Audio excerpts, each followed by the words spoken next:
Chapter 1, Spirit Awakening. The evolvable emerald demon bird Douluo Continent, Heaven Do Empire. Outside Heaven Do City in a sprawling manor.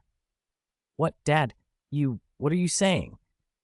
Lin Yu's face went pale. He stared at his father, an old man who at home always acted like a harmless retiree, honest and simple, but who now revealed himself as a secret agent directly under Spirit Hall's high priest, Qian Renxue.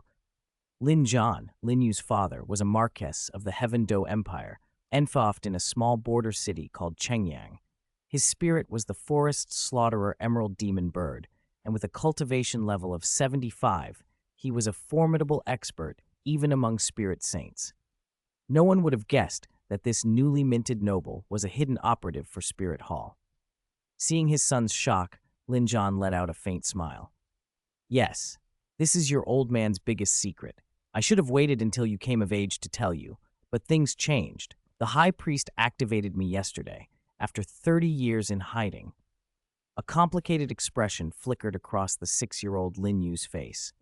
In his previous life, he had been an ordinary young man. He planned to go to university, get a decent job, but the grind finally broke him during an internship, and he died suddenly. He had never expected to transmigrate into the world of the novel Douluo Continent he had read as a youth. In this life, he was fortunate, raised in a noble family with a loving home. He remembered the broad strokes of the original story and had intended to quietly follow the plot, not to chase any godlike destiny.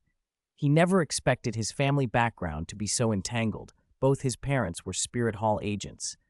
This revelation wiped away the quiet life he had planned in an instant. "Does Mother know?" Lin Yu asked quietly. Lin Zhan nodded and affectionately ruffled his son's hair. "Of course, Ruer is part of Spirit Hall too, but she belongs to the Supreme Pontiff Palace faction. We're not in the same faction." Lin Yu blinked, still stunned. "Then, why tell me now, father?" Lin Zhan stood and patted his shoulder. "Because you're about to awaken your spirit. I wanted you prepared." He knew his son well, mature, diligent, and determined in his preparations for spirit awakening. As a hidden agent, Lin Zhan and his wife could be exposed and discarded at any time. He wanted to carve out a future for his son inside Spirit Hall. Between Spirit Hall and the Empire, the choice was obvious to him. His son's safer future lay with Spirit Hall. Lin Yu absorbed the shock and began to think rationally. Both parents came from Spirit Hall, albeit different factions. That meant he was marked by Spirit Hall from birth. Which faction he would end up in wasn't his decision. The high priest's sudden activation of his father after 30 years hinted that something momentous was happening.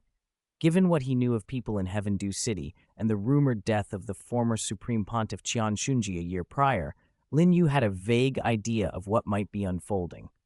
Serendipity, or fate, had placed him squarely in the middle of it. There was nothing to do but face it. Lin Zhan led his son through the manor's dense woods to a mountain ridge behind the estate. The area, being close to human settlement, held few high-level spirit beasts, only some under 100 years or ordinary wild animals, but it was secluded. Not long after they began, they came upon an elderly man sitting on a boulder, wearing a bamboo hat. He was thin, white-haired, and looked like a sharp spear. At the sight of him, Lin Zhan pressed Lin Yu's head down, bowed deeply, and said, "Lin Zhan of the Shadow Department brings my son Lin Yu to pay respects to Crown Serpent Dragon." The title Crown made clear the old man's status as a titled Douluo. He was known as Serpent Dragon, sometimes called Snake Lance, and though he was only level 91, his titled Douluo cultivation was real. Serpent Dragon opened his eyes slowly and said coolly, "You know the situation. The High Priest knows it couldn't have been easy to hide in Heaven, due for 30 years, so he agreed to your request. As long as your son's spirit power reaches level 5 or higher, he can take any priest as his teacher, except the High Priest himself." Understood, Crown. Lin Zhan's excitement was hard to hide. 30 years of concealment had finally yielded a favor. Serpent Dragon didn't waste words. He took out a set of spirit awakening crystals and tossed them beside Lin Yu. As he injected a thread of spirit power into them, the crystals began to hum and glow. "Put your hand here." Nervous but steady, Lin Yu placed his right palm on the floating crystal. A small bird with cyan blue wings appeared in his palm, an emerald demon bird. It differed from his father's, a little larger, with wings that were noticeably half again as big. Serpent Dragon noted this as a slight mutation of the spirit and paid it no further mind. Lin Yu, who had watched closely, breathed a sigh of relief. He had been afraid his son's spirit might revert to a smaller form, but that was not the case. As his spirit awoke, Lin Yu learned more about it. The emerald demon bird in his hand was not ordinary. It possessed a rare and powerful trait, evolution. A spirit master could at most absorb 9 spirit rings in a lifetime, and 9 spirit rings corresponded to the titled Duuluo peak. Lin Yu's spirit, however, could evolve whenever it absorbed a spirit ring. If he reached titled Douluo, he could potentially evolve its quality 9 times. The thought thrilled him, but his mature nature kept him composed. This was a trump card best kept hidden. Not bad, Serpent Dragon murmured. Since it's an emerald demon bird, the spirit power shouldn't be weak. Still, we have to do the formal test. He placed a spirit power testing crystal before Lin Yu. Without hesitation, Lin Yu put his palm on it. The crystal flared, and Serpent Dragon's eyes brightened. Innate level 9 spirit power. Impressive. Spirit Hall was vast and full of experts. Geniuses were common. Innate full spirit power signaled strong aptitude, but aptitude alone wasn't enough. Only those who could be shaped into titled Douluo mattered to the major powers. Typically, organizations gathered geniuses with innate level 7 or above for intensive training, spreading risk across many prospects. The reality was harsh. Having talent helps, but one must still survive the trials of cultivation and combat. Serpent Dragon finished Lin Yu's awakening with a small smile. Thinking ahead to the influence and favors Lin Yu's long service had earned, he said, "Young man, your aptitude is good. Your father used 30 years of service to get you a mentorship place. That's just a title for now. With your parents here, you won't go to Spirit City. At most, you'll receive more resources locally. If you want to stay here in Heaven Do City, I can make arrangements. Are you willing?" Lin Yu's mind moved quickly. Staying in Heaven Do City meant a powerful backer and proximity to whatever major events were about to unfold. Spirit City and the wider training there were unfamiliar and not guaranteed to benefit him given his shallow foundation. "Thank you, Crown. Lin Yu is willing. Please instruct me." Serpent Dragon nodded in approval. "Good. You're a steady young man. I'll have your father inform you of any arrangements. And Lin Jan, remember to properly arrange the hunting grounds." Chapter 2. Royal Hunting Ground. Rescue. What you said is right. Your mother and I were being presumptuous. If that's how you feel, then stay in Heaven Do City. With your father here, as long as you don't provoke the imperial family, you'll be safe. After returning home, Lin Yu laid out the pros and cons of going to Spirit City to Lin Jan. Lin Jan agreed with his reasoning and consented to him staying. Just then a graceful figure approached. Her laughter reached them before she did. "Oh, what are you two talking about? Mind if I listen in?" Blue hair draped over her shoulders, her skin pale and smooth, her figure slender and poised. Her oval face carried a gentle smile that made her seem warm and approachable. It was Lin Yu's mother in this life, Yu, Lin Jan's wife. She had reached the 72nd level of cultivation, and her spirit was the Flowing Cloud Scroll, a rare control-type spirit saint. After Lin Jan explained the situation on Lin Yu's behalf, Yu sighed. "Very well. If Yu insists on staying, then stay here. Once you reach level 10 and get your first spirit ring, your father and I will look into getting you into the Heaven Do Royal Academy." "Thank you, Mother." In front of his mother, Yu, Lin Yu let his childish side show, pressing his cheek against her warm skin. Seeing the closeness between them, Lin Jan grew a little jealous and pulled Lin Yu away. "That's enough, kid. Your mother and I need to talk. Out you go." Before Lin Yu could react, his father shoved him out and shut the door. Staring at the closed door, Lin Yu muttered, "In broad daylight, really," and sighed. He walked back across the manor to his private courtyard. A few servants were cleaning up, but Lin Yu waved them off. Once he was sure no one else was around, a scroll materialized on his left hand. It glowed with an emerald light and bore an 80% resemblance to his mother Yuru's Flowing Cloud Scroll. But its attribute was wood, not water, and its power promoted the growth of plants. Lin Yu had twin spirits, and both were mutated. Their abilities were decent, but their innate quality wasn't very high. Together, they still couldn't reach full innate spirit power. Secrecy was everything. Whether the Heaven Do Empire or the Spirit Hall, both could claim his life in an instant. With his life on the line, Lin Yu had to be careful. A few days passed. Lin Zhan, selected as supervisor of the royal hunting ground, took Lin Yu with him to the grounds. Royal hunts anywhere were as much a display as they were a hunt, chances for emperors and nobles to show off. Shui Ye, the Heaven Do Emperor, was ambitious though not personally outstanding. He led the procession. Princes, noble scions, experts from spirit master families, and soldiers, a motley but imposing convoy that left Heaven Do City for a hunting ground less than 100 miles away. The hunting ground had been prepared in advance, and Lin Zhan had it in order. Wherever Lin Zhan managed, there were no surprises. When Emperor Shui Ye arrived, Lin Zhan rode in with Lin Yu and reported, "Your Majesty, the royal hunting ground is fully prepared. Please give your orders." Dressed in golden armor and riding a trained warhorse with a spirit beast bloodline, Shui Ye looked approvingly at Lin Zhan. "Minister Lin is indeed a trusted aide. Your work is thorough. I can rely on you." Shui Ye's eye then landed on the small boy sitting before Lin Zhan. "Minister Lin, is this your son? I thought he was only 6. Won't the wild beasts scare him?" Lin Zhan, a longtime subordinate who the emperor trusted, laughed it off. "My worthless son insisted on coming. I beg your majesty's forgiveness." Shui Ye waved a hand. "What's the harm? Which noble family doesn't bring their children to these things?" Relieved, Lin Zhan and Lin Yu bowed together, which pleased the emperor. In a show of personal bravery, Shui Ye had the prepared prey, rabbits, pheasants, deer, released. He mounted, drew his bow, and sent an arrow flying. The shot was skillful. An arrow struck a grazing deer like a viper, and at the sound, the other animals scattered. The princes and noble scions surged forward to join the hunt.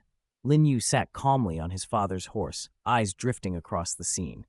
He recognized, at a glance, a handsome young man who stayed by his warhorse instead of rushing after the mass, Shui Qinghe, accompanied only by a pale young woman and a group of personal guards. Lin Yu knew who they were: Shui Qinghe and Qian Renxue, the latter presenting herself as a maid named Xue'er. Prince Shui Qinghe was relatively mediocre compared to his brothers. He had little background or personal aptitude, which made him a target of the Spirit Hall. Shui Qinghe longed for Emperor Shui Ye's attention, encouraged by the maid's soft words. "If your highness goes, I want to see your heroic form. Surely his majesty will look on you with new favor." Spurred on, he ordered his guards forward. "Xue'er, wait for my return." Xue'er the maid smiled and bowed. "I'll be right here, waiting to welcome your highness back." After most of the hunt followed the emperor into the forest, Lin Zhan set Lin Yu down. "You stay right here. Don't go anywhere, understand?" Lin Yu nodded obediently, then waved as Lin Zhan mounted and rode off. A young woman in pale yellow palace maid attire happened to witness the scene. Her slender phoenix eyes softened. She reached out and lightly patted Lin Yu's head. "Marquise Chengyang, is that your father?" Lin Yu looked up. His eyes, slightly pale red from spirit awakening, met hers. "Yes, he's busy, but it's kind of him to bring me." The young woman was Xue'er, Qian Renxue in disguise. Though she was involved in an ambush, she wasn't in a hurry. She kept toying with Lin Yu's hair for a while, then left. Lin Yu was alone again. Then cries rang out from the forest. A severely wounded soldier stumbled into the camp, gasped, "Assassins!" "The second prince is under attack," and collapsed dead. The commander and his deputy turned pale and, abandoning the camp, led perimeter troops into the forest. The noble's retainers followed, eager to capture the assassin and gain favor. As the hunting party plunged inward, those who remained behind were few, Lin Yu among them. He didn't linger. Lin Yu slipped to the stables, mounted a fine horse with practiced ease. On Douluo Continent, children matured early. At 6, he was already as physically developed as a 10-year-old from his previous life, and dashed out. The nobles and spirit masters pretended not to see him. They were not about to offend a minor scion. Riding hard into the thicket, Lin Yu came upon a scene. Qian Renxue in pale yellow, exerting every ounce of strength. She had released the domain of her angel spirit and, in a single sword stroke, slain a spirit master of Spirit King cultivation. The strike had been calamitous, but it nearly drained her. She had used the last of her power and couldn't finish off Shui Qinghe. Shui Qingye, realizing he'd been trapped, had collided with a deputy general and been drawn into the fight before things could be neatly resolved. At that moment, Shui Qingye's expression soured. Raising his sword, he strode toward Qian Renxue. Lin Yu's mind raced, and he made a decision. Spurring his horse, he charged in from the side toward Shui Qingye. Shui Qingye, though only a newly advanced spirit grandmaster, was not slow. He dodged the horse's charge and swung his sword at Lin Yu. His strike was half a beat too late. In the split second the sword missed, Qian Renxue plunged her long blade into Shui Qingye's back. Attacked from both front and rear, Shui Qingye, inexperienced and newly a spirit grandmaster, could not evade both. The single fatal blow cut him down. Qian Renxue had succeeded in killing him, but she had expended the last of her strength. She collapsed, utterly spent, right in front of Lin Yu. Chapter 3. The plan to change the nation begins. Although the royal hunting ground existed for the emperor's amusement, it was vast, almost half the land north of Heaven-Do City. Its northern edge bordered the soul hunting forest. By a small bonfire there, a boy with delicate, youthful features sat roasting a rabbit he had casually caught after skinning and gutting it. While Lin Yu concentrated on turning the meat, Qian Renxue, whom he had laid aside after overdrawing a bit of spirit power, stirred awake. She was fair and beautiful even at 10 years old. Her features already promised a future of striking looks. Her moth-like brows twitched and a pair of narrow, golden phoenix eyes opened. She found Lin Yu watching her, and he turned at the same moment their gazes met. "It's you," she said. Qian Renxue recognized him immediately. He was the child she had spoken with a while back. She remembered his background, Lin Zhan's son, the man who had only recently become a noble of the Heaven-Do Empire. The experiences of her childhood had made Qian Renxue prickly and suspicious. Her golden eyes were wary. "Listen, I only came over to see what all the commotion was about after I heard the second prince had been attacked." Lin Yu managed an awkward, innocent smile, convincing on a child. Qian Renxue narrowed her eyes and her thin red lips curved. "You saw it too. I killed Shui Qingye, and in some way you're an accomplice. How does it feel to kill a prince?" She was an old fox herself in her own way. It was hard to tell whether Qian Renxue really believed him or was testing him. Lin Yu, however, was practiced at appearing guilty. He pretended to be stunned, then terrified. His voice trembled as he spoke, though he still flipped the rabbit on the spit. "Then what should I do? If my dad finds out, he'll for sure tie me up." "Focus on roasting. If the young lord doesn't get anything to eat, you'll be the one getting the beating," a new voice admonished. Serpent Dragon had slipped into view. He bowed to the child on the ground. "Young lord, Serpent Dragon is late. Please punish me." As a 91st ranked titled Douluo, he ranked low among the titled Douluo. That didn't mean he could be careless around the spirit Douluo guarding Emperor Shuiye, so he had kept out of sight until the royal chaos broke and the emperor rushed back to the city. Only then did he slip in. He'd seen Lin Yu earlier, finished cleaning the scene, carrying Qian Renxue and hunting rabbits. When he confirmed she was all right, he waited in the shadows until she woke up and then revealed himself. Qian Renxue said lightly, "You don't need to apologize, Uncle Shi. I was careless too. By the way, do you know him?" Serpent Dragon sighed inwardly. Lin Zhan had been a deeply planted mole for Qian Daoliu in the Heaven-Do Empire for over 30 years and was an important asset, but who stood before him now was no ordinary child. This was Qian Renxue, the young miss of Spirit Hall, the true little princess of the Douluo Continent. He didn't hide anything and, in turn, told her everything messy about the Lin family. After hearing the facts, Qian Renxue, who had recovered some strength, rose with Serpent Dragon's help. Her jade hand stroked Lin Yu's hair. "I originally planned to win over Marquise Chengyang after I succeeded," she said, smiling, "but I didn't expect Grandpa to give me such a big surprise." A gentle smile flashed through her golden eyes. "Of course, I also have you to thank, little fellow. I have a name. My name is Lin Yu," he said weakly, feeling the patronizing look of an older sister. Serpent Dragon's face hardened. "What and little fellow, you must call her young lord." "That's enough, Uncle Shi. He's still young," Qian Renxue cut him off lightly. "Don't make things difficult for him." Serpent Dragon fell silent and shifted to the main point. "Reporting to the young lord, The scene where Yu, Xinghe, was killed has been completely cleaned up. It wasn't this old man who did it, but a certain little fellow. Still, if Shui Qinghe is missing too long, people will begin to suspect. I urge the young lord to put the rest of the plan into motion immediately, or everything could fall apart. Lin Yu glanced around, and then at Serpent Dragon, a grudging respect forming. The old man kept his word, very different from the hypocrites Lin Yu had known in his previous life. Serpent Dragon was steady and tactful. A carefully placed remark could make a cautious girl like Qian Renxue pay attention. Qian Renshue's golden eyes swept over Lin Yu, then settled on the roasted rabbit in his hands. All right, but there's no need to rush. Moments later, the lively girl had completely changed. She now wore the handsome face and luxurious clothes of Shui Qinghe. Serpent Dragon melted back into the shadows. The young man sat beside Lin Yu and shared the rabbit. To Lin Yu, Qian Renshue's true female appearance had been more pleasing. Seeing her wear Shui Qinghe's face felt strange. Serpent Dragon, hidden in the dark, felt the same. After they had eaten half the rabbit, Qian Renxue, speaking in Shui Qinghe's voice, gave Lin Yu instructions. If anyone finds us, tell them you saved me. From now on, you'll call me Brother Shui or Qinghe. Understood? Lin Yu nodded solemnly. I understand. Following Shui Qinghe's lead, the two moved slowly toward the center of the royal hunting ground. In less than an hour, they ran into Lin Zhan, who was leading a search party looking everywhere for the missing prince. Seeing Shui Qinghe and Lin Yu together, Lin Zhan bowed first to the prince. Lin Zhan greets your highness. Your disappearance made his majesty anxious. I don't know how it came to be that you're with my son. Although they belonged to the same faction, some things still had to be hidden. Per the plan, Shui Qinghe credited Lin Yu with saving him.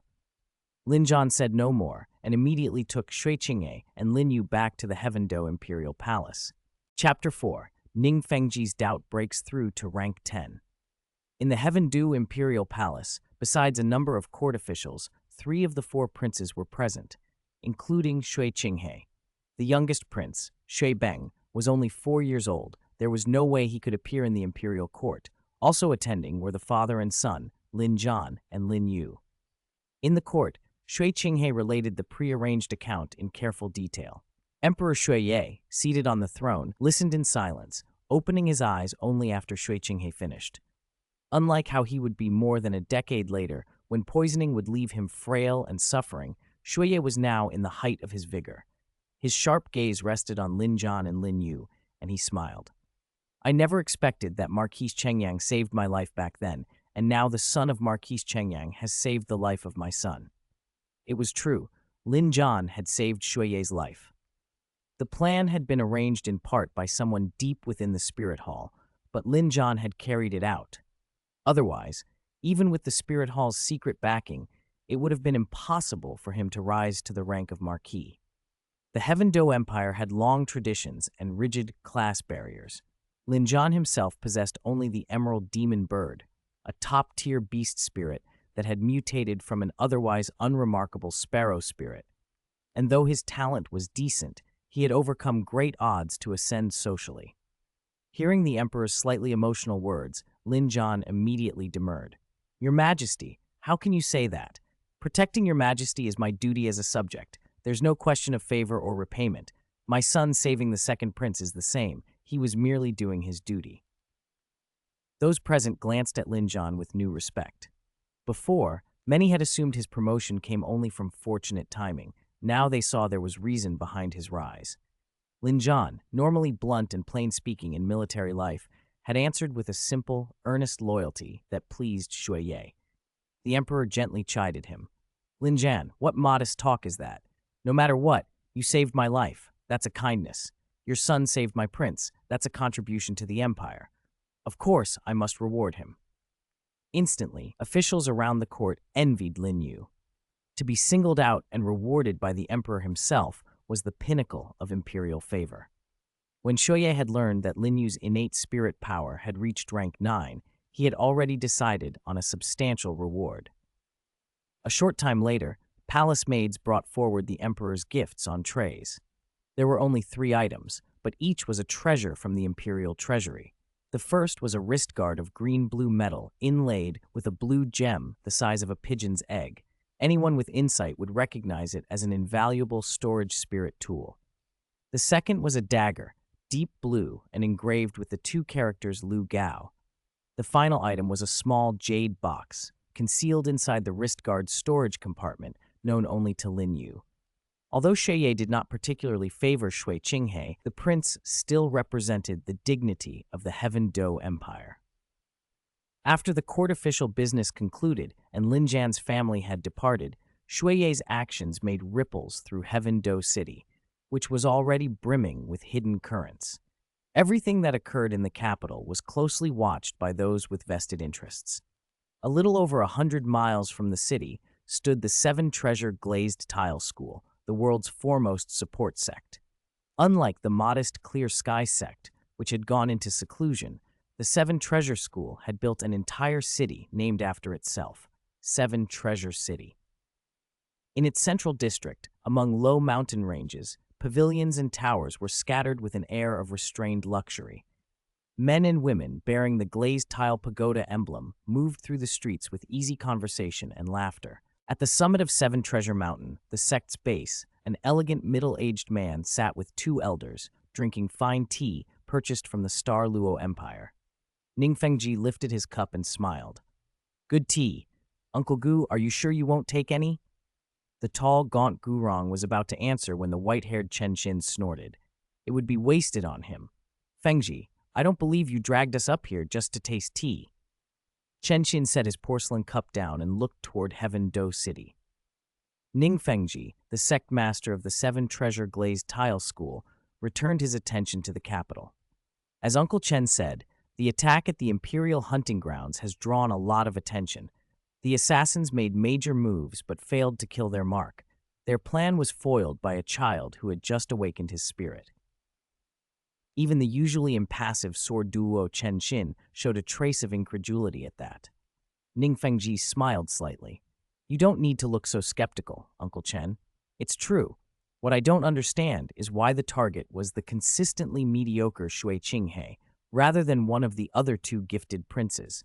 Could it be merely to embarrass the Heaven Do Empire? I find that hard to believe." He paused, scanning the horizon. And since the Clear Sky sect's retreat, Heaven Do City isn't the only place where winds are gathering. Since the Supreme Pontiff's death last year, the whole Douluo Continent has been oddly quiet. We just don't know when it will flare up. Others in the upper ranks felt similar unease, though their perspectives varied with their allegiances. For Lin Yu, those distant political ripples mattered less in the moment. More than 10 days after returning home, Lin Yu suddenly broke through, leaping directly to rank 10, and became eligible to obtain his first spirit ring. Because of the hunting grounds incident, Lin Jian had been at home with some responsibility weighing on him, planning a quiet walk through Heaven Do City. But before he could leave, Lin Yu came to his side and released his spirit power into a testing crystal. Lin Jian's face brightened. "Xiao Yu, you broke through?" "Yes, it happened not long ago. Father, I need your help." "That's wonderful. Since you've broken through, I'll take you to choose the best spirit ring." Lin Yu's breakthrough lifted Lin Jian's spirits. He put aside his plans. Helping his son find the perfect spirit ring became his immediate priority. Chapter 5: Flame-Swallowing Owl. The hunting forest is jointly managed by the Spirit Hall and the two great empires. Its purpose is to lower the risk spirit masters face when hunting for spirit rings. Even the most powerful spirit beasts here seldom exceed 2,000 years cultivation, far below the 10,000-year monsters that lie dormant in the primeval forests. If danger arises during a hunt, spirit masters can call for assistance from the Heaven Do Empire soldiers stationed outside. Because of the hunting forest, ordinary people with spirit power have a real chance to rise in society.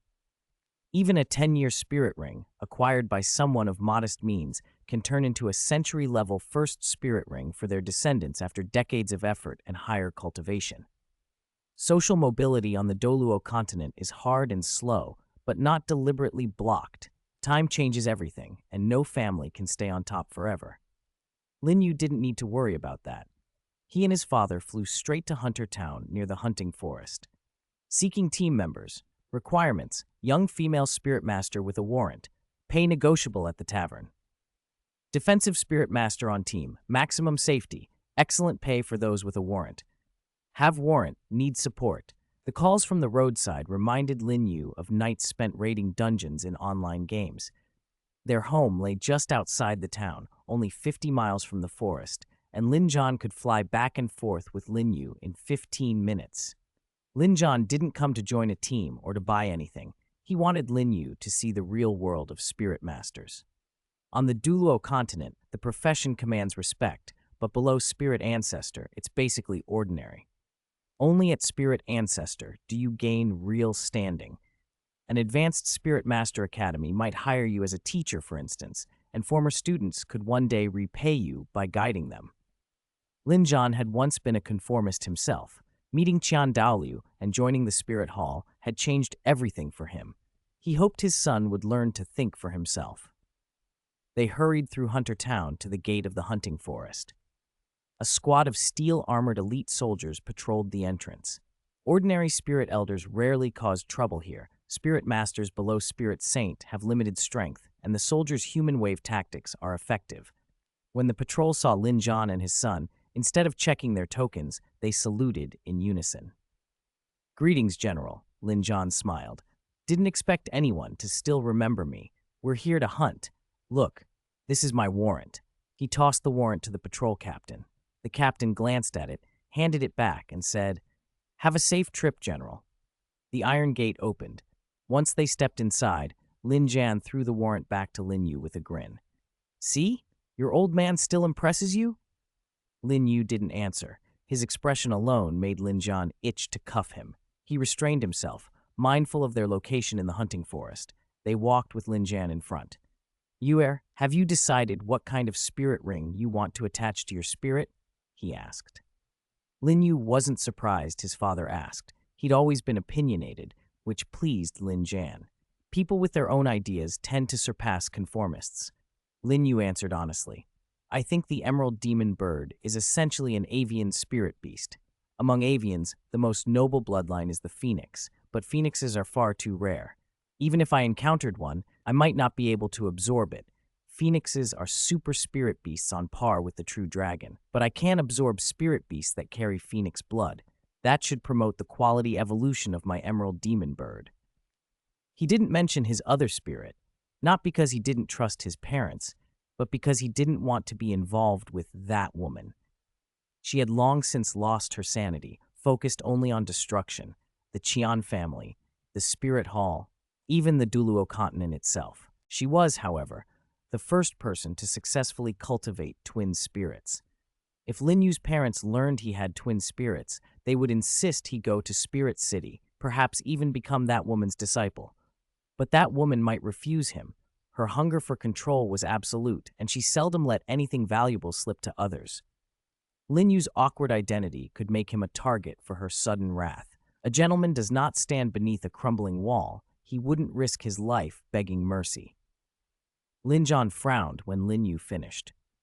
"Spirit beasts with phoenix blood are rare. We'll search around here first. If we can't find one, I'll take you to the Sunset Forest." They spent a long time in the hunting forest and encountered many spirit beasts, but none fit. The forest didn't harbor many avian beasts. They only saw a single century-level Baihe. Just as Lin Jian was about to take Lin Yu to rest beside a stream, a fiery red shape dove from above, heading straight for Lin Yu. Lin Jian's expression turned hard. He shoved Lin Yu behind him and flashed streaks of azure flying feathers. The red figure was pinned against a tree by the feathers. Up close, they saw it clearly. Its wings spanned more than 3 meters. Dark red feathers covered its body, and its talons were sharper than tempered steel. Despite its impressive build, its round face made it look exactly like an owl, Lin Yu remembered. "Well, look at that. A flame-swallowing owl, delivery straight to our doorstep," Lin Jian said, holding it with a practiced hand. He restrained the bird with his spirit power and examined it. This is a descendant of the owl bird, a branch of the phoenix. It carries phoenix blood, but it's not yet 500 years old. Want to try for it?" Lin Yu didn't hesitate. "Yes, this is the one." He drew the dagger Lu Gao had forged. the small blade tucked in the clear frost wristguard gifted by Shuiye, preparing to finish the flame-swallowing owl. Then, to both their surprise, the owl turned its head all the way around and sprayed a gout of ancient fire directly at Lin Yu, who was holding it. Chapter 6. The Conception of the Five-Colored Divine Light. The flame-swallowing owl was rarer than either of them expected. Even Lin Yu, a man who had clawed his way up from nothing, was taken aback by its Tao. The beast looked like an owl, but its neck, just like a real owl's, could swivel freely in almost impossible ways. One flame-swallowing owl, with under 500 years of cultivation left, had already put Lin Yu in a sorry state. His eyebrows were singed away, and much of his hair was scorched. After a hard struggle, Lin Yu finally pinned the owl with his spirit pressure. His voice went ice-cold. "Yuer, finish it." Lin Yu flinched at his father's expression. Wanting to avoid a fatherly beating, he thought, "Owl brother, forgive me." He drew the dagger Autumn Ink, crafted by the divine craftsman Lu Gao, and struck. The blade's cold edge sliced through as cleanly as a hot knife through butter, driving into the flame-swallowing owl's skull. The owl didn't have time to cry out. It died instantly. A darker yellow spirit ring rose above its corpse. Lin Yu, his temper cooling a little, examined the ring. "This one must be at least 480 years old. Should we keep looking?" Lin Yu sheathed Autumn Ink and hesitated. He was a bit past the so-called standard age for a first spirit ring, only by a few decades, and because he trained faithfully, he believed he could handle it. "No need, father. I'll take this one. I don't think there'll be a problem." Lin Yu nodded. A father could not force every step. He would only intervene when his son strayed too far. With permission granted, Lin Yu sat cross-legged and followed the method his father had taught him. He drew the spirit ring to him with a guiding weave of spirit power and opened his own spirit, preparing to accept and refine the ring. When a spirit master absorbs a first spirit ring, the process is painfully slow. Even a 10-year-old ring could take an hour. As soon as the ring touched him, Lin Yu felt intense pressure, as if his body were being torn. He grit his teeth and kept circulating spirit power, enduring the agony. For a full hour, he fought through the pain, refusing to let the ring eject him. Finally, he completed the most critical step of accommodation. A small blue-green bird with red eyes and oversized wings appeared over Lin Yu's head, his spirit, the emerald demon bird. Because its wings were much larger than usual, Lin Yu called it the giant-winged emerald demon bird. After absorbing the yellow ring, the bird noticeably swelled, roughly the size of a rooster, and new crimson tail feathers showed among its plumes. The flame-swallowing owl's ring had clearly improved the spirit's quality. Lin Yu opened his eyes and, embarrassed to show how exhausted he was, wiped his sweating brow with his sleeve. "That was close. I'm lucky I made it." He didn't say it lightly. He knew his body was still weak and needed improvement. He already had ideas for how to strengthen himself, methods with limited effect, but practical and the only ones available right now. Lin Yu allowed himself a small show of relief, then curled his lips. "It's just absorbing a spirit ring. Don't act like you almost died. Now, what spirit ability did you get?" When talk turned to spirit ability, Lin Yu's demeanor became all business. His own emerald demon bird was a mutated spirit. Early on, his spirit ring matchups hadn't been ideal. Now that he'd settled down and had a family to think of, he paid extra attention to how a spirit's rings and abilities matched for his descendants. Lin Yu steadied his spirit and gave a sheepish grin. "Don't laugh, father. Stop stalling," Lin Yu snapped, half amused. Lin Yu forced himself upright and released his spirit. A pair of blue-green wings unfurled behind him, large, curved, with a wingspan of about 4.5 meters, half a meter wider than Lin Yu's 3-meter wingspan after his own spirit possession. As the yellow ring around Lin Yu flickered, a crimson glow sparked beneath the wings. A streak of scarlet coalesced into the phantom image of a feather behind him. Lin Yu frowned, trying to figure out what this spirit ability did. Then Lin Yu activated it. The phantom feather shot forward like a living thing and struck a tree trunk less than 50 meters away, a trunk about the thickness of a bowl. The tree snapped where it was hit. Lin Yu's eyes widened. "That's got power!" But there was more. The struck trunk and its crown began to smolder, sparks flying as if the wound had been seared. Lin Jan quickly pushed spirit power outward and doused the flare-up. Although the flames were gone, red light still seemed to lick at the bark. Lin Yu grinned. This is my first spirit ability, Red Owl Light. It's a feather attack. If it wounds an enemy, it leaves them in a scorched state. If it's blocked cleanly, there's no scorching. Lin Jan smiled despite the burned eyebrows. Good, my eyebrows weren't singed for nothing. At least they helped forge our family's legacy spirit ability.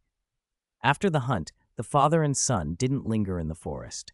They left the spirit hunting forest and, after a brief word with the patrol captain, returned to the Lin family manor. Lin Jan immediately went off to the library tower, eager to continue compiling his Lin family legacy spirit ring selection compendium. He trusted his son to walk his own path now. Lin Yu had wanted to share the news with his mother, but the servants said Madam had gone to Heaven-Do City to listen to music at the Moon Pavilion with other noble ladies. Disappointed, he retreated to his courtyard to study his spirit and its new ability.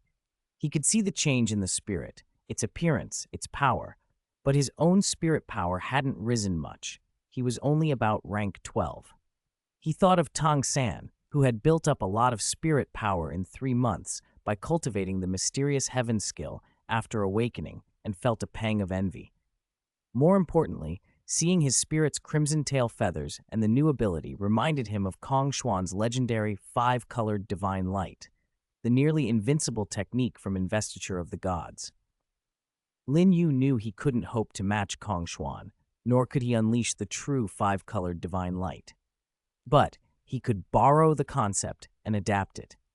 Even a heavily weakened imitation of the 5-colored divine light, refined into something practical, would be enough for him to stand out on the Douluo Continent.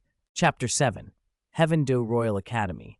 Of course, Lin Yu had only just formed the idea. To truly imitate the 5-colored divine light, the next 4 spirit rings would require careful planning. A few days passed in a flash. After enjoying some peaceful time, Lin Jan finally brought Lin Yu directly to Heaven-Do Royal Academy in the southern district of Heaven-Do City. In the Education Committee building, Lin Jan sat drinking tea with committee members Meng Shenji and Bai Bao Shan. 2 committee members, thank you for taking care of this. If Yuer causes any trouble, tell me and I, Lin, will certainly punish him strictly. Meng Shenji's gaunt face broke into a faint smile. Marquise Chengyang, you flatter us. When your young master comes to our academy, we'll naturally guide him carefully. Besides, your young master's talent is extraordinary. At the Advanced Elite Spirit Master Academy tournament, in 14 years, he will surely bring honor to Heaven-Do. After pleasantries, Lin Jan left Lin Yu at the academy, reminding him to study hard and warning him not to provoke anyone from the royal family. Once Lin Jan departed, Meng Shenji called over a Heaven-Do level teacher named Wang Yang to handle Lin Yu's enrollment. On the way, Wang Yang enthusiastically explained some features of Heaven-Do Royal Academy. As a Heaven-Do level teacher, Wang Yang's cultivation was at the rank 47 Spirit Ancestor level. Above him were teachers of Heaven's Zenith and the highest faculty level, corresponding to the Spirit King and Spirit Emperor realms. Student ranks at the academy mirrored the teachers. 3 tiers. The most populous was the basic Heaven-Do tier. Anyone with spirit power below rank 25 was placed there regardless of age. Heaven's Zenith covered rank 26 to 30, and the top student tier was for rank 31 and above. Since Lin Yu had only awakened his spirit less than a month ago and was rank 12, despite his talent, he was placed in the basic Heaven-Do tier. Under Wang Yang's guidance, Lin Yu quickly finished registering and was shown to a detached cottage. Indeed, Lin Yu had an entire detached cottage to himself, an uncommon privilege even at Heaven-Do Royal Academy. That treatment was mainly due to his innate rank 9 spirit power. Exceptional innate power didn't guarantee a title Douluo, but it did earn benefits ordinary students wouldn't get. At the academy, anyone with innate spirit power rank 7 or higher received a cottage. It was just living quarters, not a cultivation resource, so the Heaven-Do Empire was willing to grant them. Wang Yang left Lin Yu at a cottage set by a small mountain stream and gave a few final instructions. The academy doesn't start for a few days. If you're idle, take a walk around. Meals are in the cafeteria. Someone will be on duty. With that, Wang Yang had other business and hurried away. Lin Yu waved and began to put away what he'd brought from home, then opened the bedroom window to look at the view behind the cottage. About 20 meters away, a stream, 5 or 6 meters wide, flowed gently. The water was crystal clear and no deeper than 2 meters. Between the stream and his cottage lay a soft, fertile strip of land covered in blue-silver grass, common across the continent. It looked like no one had lived here for a long time, and weeds had grown up behind the house. Reliving school life made Lin Yu quietly excited. With classes not yet started and nothing pressing to do, he spent time cultivating. He could not afford to waste it. After a long period of cultivation, a gentle knock sounded at the door. "Is brother Lin Yu in?" "It's Qinghe." Lin Yu was surprised at the visitor, but remembering her identity, it wasn't hard for her to find him. He hurried to the door and opened it. "Your Highness Qinghe, what brings you here?" Though he knew the truth, Lin Yu kept himself composed and addressed her formally as Shui Qinghe. She gave a faint, rueful smile. "Brother Lin Yu, isn't it obvious? I'm here for school too. I arrived a few days early and heard you were at the academy." Prince Shui Qinghe, only 14, could not escape the fate of attending school either. Her spirit power had been intentionally concealed at rank 26, so she was also assigned to Heaven Do Royal Academy. Lin Yu invited her in. Once inside, she unhesitatingly removed a spirit bone disguise, revealing a charming, beautiful face, Qian Renxue. She sighed and complained, "Honestly, I shouldn't have come. It's so annoying every single day." Qian Renshue's regret was clear. She had bet with that woman and now had to follow through. In Heavendo City, the help Spirit Hall could offer was limited, and her current identity was sensitive, making it hard to mobilize her organization's influence. Among the nobility, the Serpent Dragon faction favored Qian Renxue and wanted her to recruit Lin Yu as a subordinate. Seeing her miffed, Lin Yu quietly closed the window. Qian Renxue sat on the chair and smiled faintly, her golden phoenix-shaped eyes soft. "Little fellow, Elder Serpent Dragon has already told you some things. How about it? Do you want to work for me? If you're willing to assist me, everything is negotiable." Lin Yu didn't hesitate. He bowed respectfully. "Lin Yu understands. Your subordinate will wholeheartedly assist the young lord from now on." Qian Renxue was indeed that woman's daughter. Though not yet 11 when the bet was made, she already carried the air of authority. But unlike that woman, Qian Renxue was essentially a normal person, far less extreme. Given Lin Yu's situation, it was an easy choice. Between the two, he had decided the moment he came to Heaven Do City. Qian Renshue's goodwill toward Lin Yu was clear, though not romantic, more like sibling fondness. Her soft, jade-like hand stroked his head once or twice, and she smiled with pleased eyes. "Don't be so nervous. You're still young. There will be times I need you in the future, Xiao Wu. For now, your most important task is to cultivate well." Chapter 8. Brotherly Love and Respect. 2 years flashed by. 8-year-old Lin Yu had grown fast, nearly 1.6 meters tall now, making him stand out among his peers. In that time, his spirit power rose 7 full ranks. He was now a rank 19 spirit master. He also discovered a new function of his second spirit, which had not yet produced a spirit ring. It could accelerate plant growth.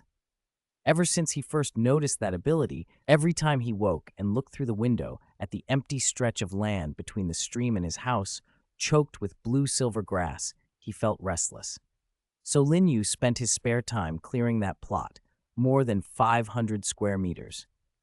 After cutting away the grass, he divided the area into 5 beds, each roughly 5 meters wide and 20 meters long. His home was secluded enough that no one paid notice. The only person who saw what he was doing was Qian Renxue, and she scolded him like an annoyed superior. Qian Renxue was mainly worried he'd lose focus on cultivation. In the world of spirit masters, spirit power was the foundation of everything, and she couldn't stand the idea of this new charge becoming useless. Besides, the first imperial prince, Shui Luochuan, was still alive. Shui Qinghe, who had been forced to lie low while attending the Heaven Do Royal Academy, came to Lin Yu's place almost every day. He checked if Lin Yu was training properly, and more often than not, asked the same anxious question. When would Shui Luochuan finally die? On this particular day, the front door to Lin Yu's house was shut tight. Qian Renxue sat in the front hall. her slightly elongated golden phoenix eyes fixed without blinking on Lin Yu. Is your method working or not? If it isn't, I'll handle it myself. Lin Yu gave an embarrassed smile. Don't worry, young lord. You saw Shui Luochuan's condition. His health has declined a lot over the last 2 years. He won't be able to hold on much longer. Qian Renxue already knew that, but she was still puzzled. She lightly bit her thin red lip. Xiao Yu, I don't understand one thing. Why are you so deep into researching plants? Shui Luochuan is a spirit ancestor. In only 2 years, you've made him look half a ghost. Lin Yu shrugged. What could I do? Shui Luochuan eats extremely well. Aside from basic staples, most of what he consumes are wild delicacies from the Star Do Great Forest. I only adjusted his menu a little. In his previous life, Lin Yu had majored in pharmaceuticals and minored in nutrition.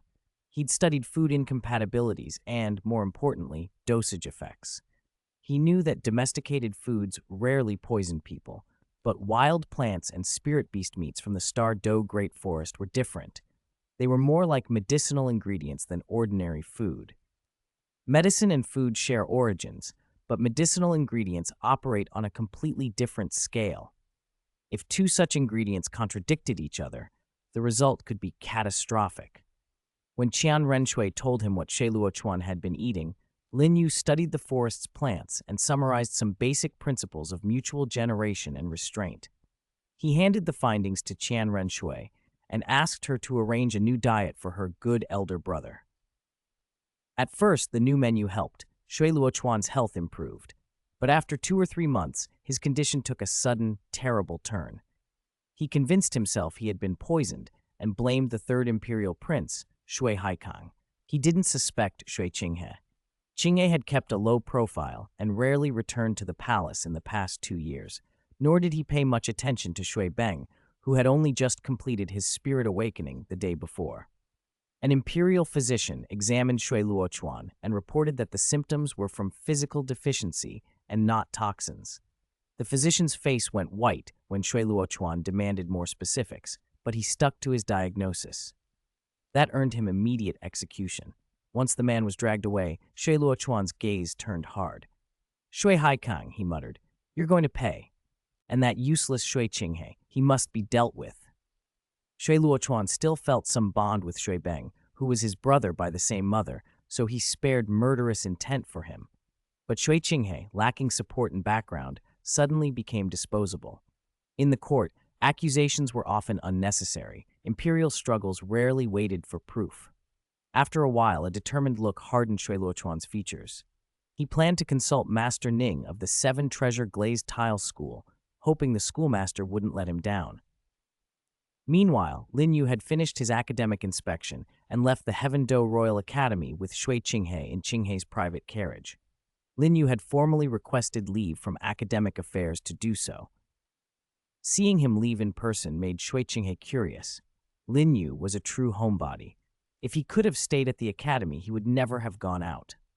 Not wanting to be left behind, Qinghe also requested leave and followed him into Heaven Do City. Lin Yu looked across at Shui Qinghe in the carriage and felt a little awkward. To keep from dumping his restlessness on Qinghe, he gave a preemptive warning. Big brother Qinghe, listen, whatever I buy later, don't interfere. All right, no problem, Qinghe said easily, but I'm very curious. Chapter 9. Feeding from the Young Lord Heaven Do Auction House, a direct holding of the Heaven Do royal family, was vast, bigger than some palaces inside the imperial palace itself. The moment Shui Qinghe and Lin Yu stepped inside, the 10 or so women in white dresses standing in the hall, their pale skin exposed in large patches, greeted them with professional, sweet smiles. Welcome, honored guests. If you intend to participate in the auction, please present proof of assets. The rules were blunt. People were judged by appearance. Right now, Lin Yu and Shui Qinghe didn't look high-ranking. Shui Qinghe still had the aura of a prince, thin as it was. Lin Yu, however, was only the son of a marquise. No one treated him like a major guest. Lin Yu had no interest in bidding anyway. He was there to pick up an item. He tossed an iron token stamped with the Heaven Do auction house mark to one of the maids. She accepted it with the same gentle smile and led them upstairs. Please follow me to the 2nd floor. At a lavish counter, an old man had been dozing, head propped on his hand. He only stirred when he heard them, dismissing the maid with a wave and composing himself into a welcoming grin. Rare guests, Your Highness Second Prince, young Master Lin. This old man is honored by your visit. They called him Elder Hai at the auction house. His past was obscure. He handled the storage and logistics for the place. Lin Yu bowed. Elder Hai, I'm here to collect something. It should have arrived. Please check for me. Elder Hai said nothing and went into the storeroom. Shui Qinghe's face tightened slightly. The old man's deferential tone seemed off. Shui Qinghe was a prince, after all. Still, he kept his questions to himself. It wasn't the time or place to press them. In a moment, Elder Hai returned carrying a wooden box, an amused smile on his face. Young Master Lin, I didn't expect it. You're a man of taste. Lin Yu's smile froze. He knew this purchase would invite misunderstanding. There was nothing to be done about it now. Even after 10,000 years, people on the Douluo Continent still didn't fully understand this item's real effects, which showed how slow development in non-spirit power fields had been. Thank you, Elder Hai. I have urgent matters at home, so I won't trouble you longer. Shui Qinghe said nothing. He had accompanied Lin Yu to retrieve the box and to check on his new mansion. As they left, Elder Hai called after them with a teasing lift in his voice. Don't worry, young master. Men are men, I won't spread rumors. Shui Qinghe paid it no mind. He didn't know what was in the box. Lin Yu, however, almost tripped leaving the auction house. He felt like everyone there had been looking at him with hungry curiosity. They returned to the carriage, visited Shuiqing unfinished mansion, and then went straight back to Heaven Dew Royal Academy. Young lord, this is unacceptable. Inside the small house by the stream, Lin Yu clutched the box and darted into his room. Qian Renxue had changed back into her female attire. She no longer looked like the deferential second young master, but the imposing eldest Miss Qian of Spirit Hall. She refused to be spoken down to by a junior. Her delicate fists tightened with a crisp sound, her fair, authoritative face set hard. Golden, phoenix-like eyes gleamed with command. What? My words as young lord no longer carry weight? Lin Yu opened the door obediently and handed the already open box to her. Qian Renxue watched his compliant manner and allowed herself a satisfied smile, then reached up and ruffled his hair once or twice. When she unfolded the packing and saw a dozen or so solid pieces, fist-sized, colors ranging from reddish-brown to near black, still slightly translucent, her expression shifted to one of puzzlement. Given her background, she knew what they were at a glance. She picked up a piece casually and tossed it to Lin Yu.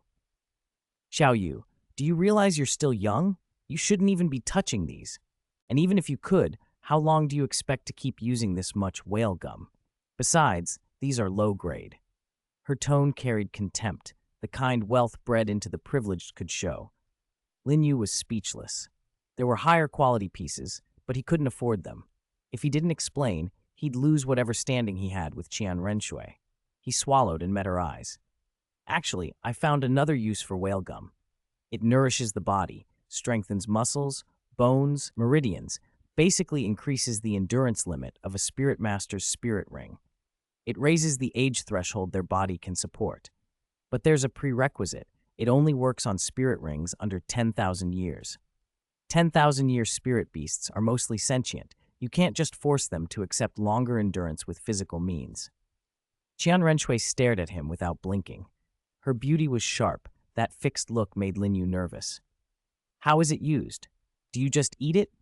Because Lin Yu had once nearly killed Shui Luochuan, Qian Renxue trusted his judgment on medicinal matters. She didn't doubt the effect, only the application. Lin Yu explained, a fire attribute spirit master melts it, then the person consumes it. Qian Renxue held up a piece of whale gum, its surface mottled black with age. Fire attribute? Not necessary. I can do it myself. Her spirit, the angel spirit, had formidable divine attributes and a strong fire aspect. When she released her spirit power, two guardians hidden outside, Serpent Dragon and Xishe, cast a spirit power barrier that wrapped the little house. Under Qian Renshue's heat, the coal dark whale gum softened quickly, turning into a dark golden fluid that exhaled an odd, enticing fragrance. It really does smell. Quite good, Qian Renxue murmured, then turned those golden phoenix eyes toward Lin Yu. He didn't know what to say. Gratitude? Embarrassment? Either way, When the young lord of Spirit Hall fed him with her own hands, he had no choice but to accept. Chapter 10. Fiery Azure Wolf. Qinming appears. Shui Luochuan cries for Ningfengji's help. Under the personal guidance of eldest Miss Qian Renxue, Lin Yu had eaten an entire piece of whale gel. What followed was a rush of heat, intense, overwhelming heat. Fortunately, Lin Yu was young and didn't react like Huo Yuhao had in front of Qian Renxue. Otherwise, there was a good chance he would have been cut in two by her sword, or perhaps sent straight to the palace. An hour later, Lin Yu lay exhausted on the bed, physically and mentally drained, looking as if he had been thoroughly handled, which made Qian Renxue a little suspicious of him. From inside the small house, the voice of Serpent Dragon, who had been watching, sounded by her ear. "Young lord, that kid's physical fitness has improved a bit. As he said, the whale gel really does have this effect." At Serpent Dragon's words, the light in Qian Renshue's slightly slanted golden phoenix eyes shifted. She decided to tell her grandfather about the matter, but she would not take credit away from Lin Yu for Shui Luochuan's involvement. As the young miss of the Spirit Hall, she disdained such behavior, and she had no need to steal credit from subordinates. Looking down at Lin Yu, who was already fast asleep, she casually pulled the quilt over him until he was completely covered. Whether Lin Yu minded was not a concern for eldest Miss Qian. After changing back into Shui Qinghe, she left Lin Yu's residence and went to a small building a few hundred meters away, her own quarters as a prince. Although she was currently a non-entity within the royal family, she still enjoyed the formal treatment afforded a prince at Heaven Do Royal Academy. At her desk, she took out a sheet of letter paper and with neat, elegant strokes wrote down the recent events, Lin Yu's contribution, and a few routine greetings. Finishing the letter with a pleased, knowing smile that could be felt even through her mask, she dried the paper, slipped it into a beast-skin envelope, sealed it with fire lacquer, and handed it to Serpent Dragon. "I'll trouble you to deliver this, Uncle Shi." Serpent Dragon bowed slightly and smiled calmly from his older face. "It's nothing. At my age, it's only right to do more for the young lord." Then he left Heaven Do Royal Academy and went south. His destination was clear. The next morning, Lin Yu woke, ate a simple meal, and went straight to the Tianhui level teaching building. Along the way, he could feel his physical condition had indeed improved. The effect was noticeable. Sure enough, the whale gel I ate last night helped. When it comes time for my second spirit ring, I can aim for spirit beasts that have only just passed the 1,000-year mark. It's just, he frowned. He couldn't keep asking Qian Renxue to prepare whale gel for him. Even if she didn't mind now, a woman's temper could change, and one day she might lose patience. With those worries in the back of his mind, Lin Yu floated into a divided soul state during class and wasn't paying attention. If it had been any other teacher, it might have been ignored. After all, students at Heaven Do Royal Academy often came from influential backgrounds. But the young man with short, light red hair on the stage had only joined yesterday and happened to be assigned to Lin Yu's class. Today was his first day. Excluding the absentees, the remaining 8 or 9 students, including Lin Yu, were sitting up straight and studying seriously.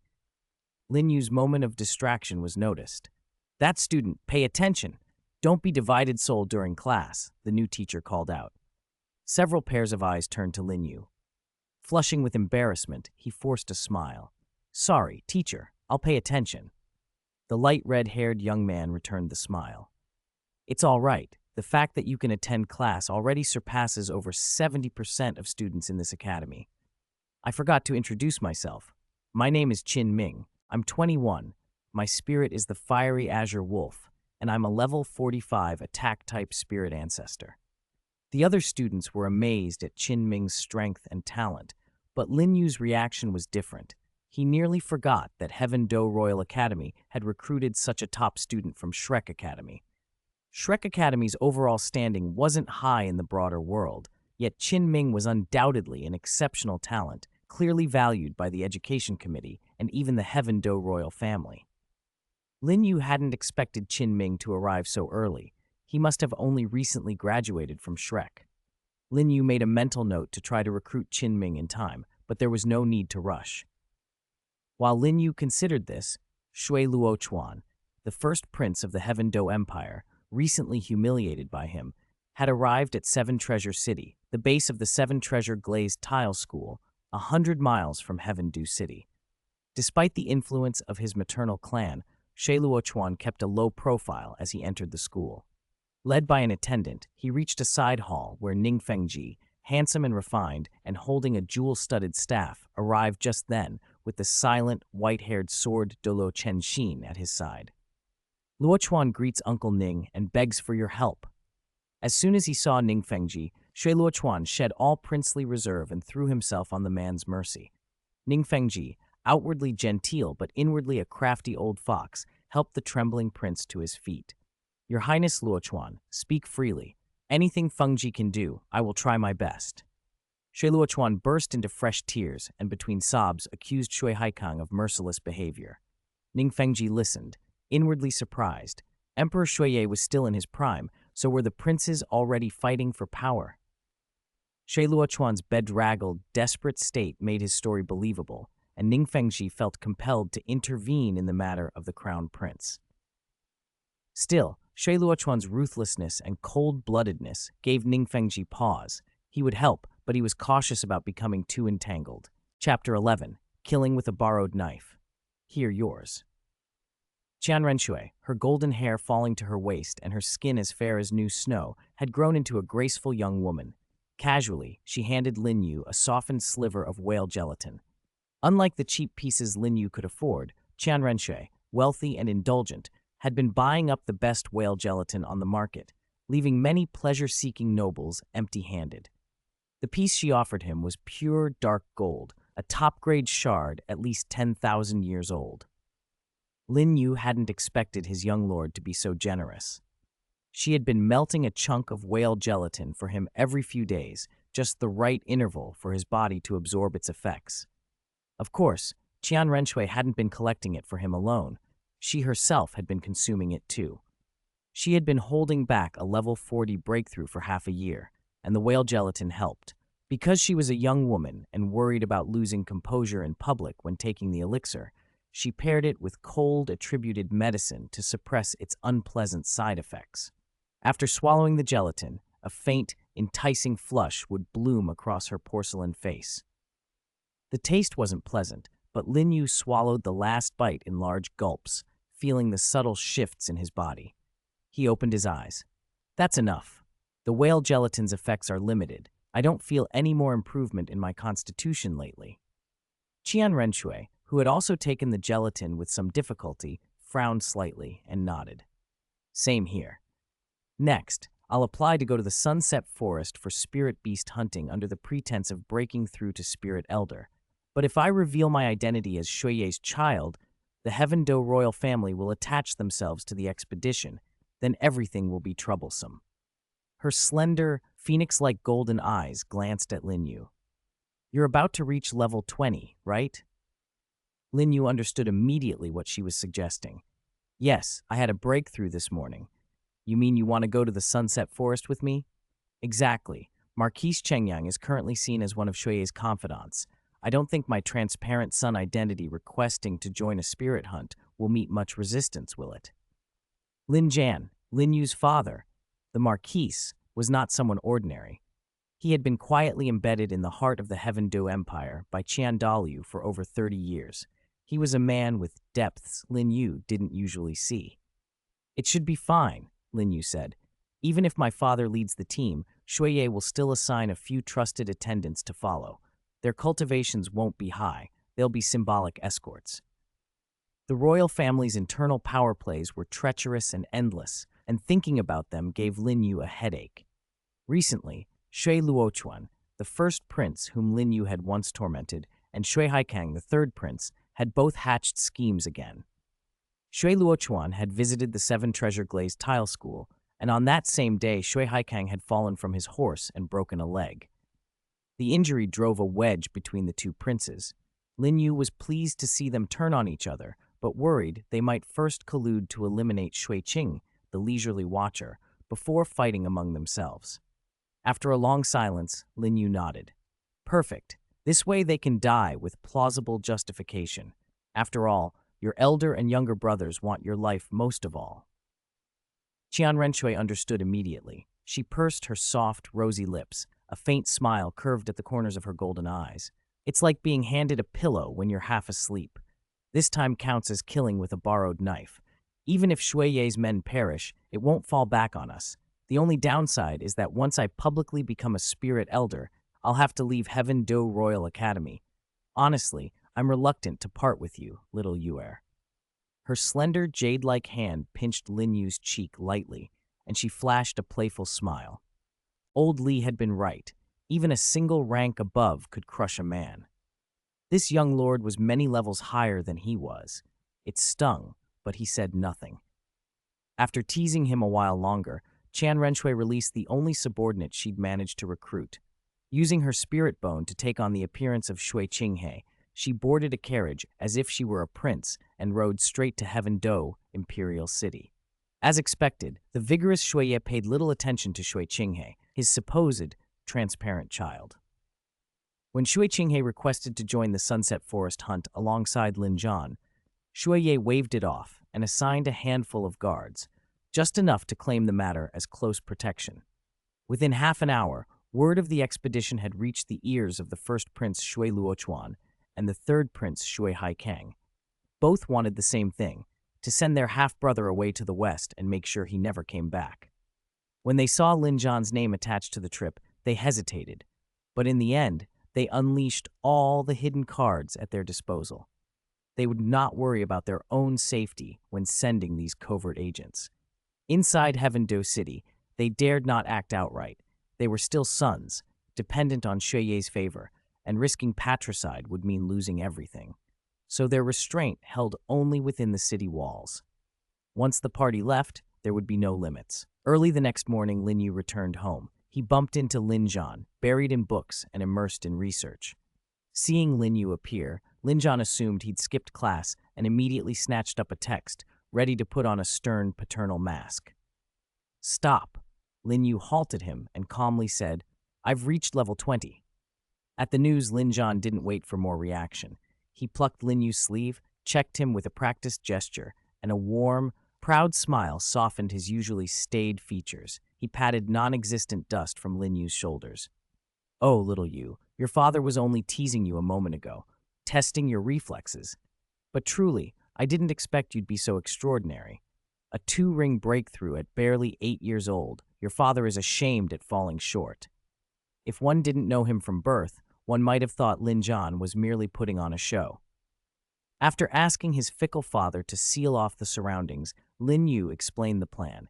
Qian Renxue, disguised as Shui Qinghe, would be following them on the spirit beast hunt, and the two princes had likely already set their hidden schemes in motion. Chapter 12. The mantis stalks the cicada, unaware of the aureole behind. Early one morning, a carriage bearing the royal emblem of the Heaven Do Empire slowly left Heaven Do City, escorted by 7 or 8 spirit elders and a spirit ancestor.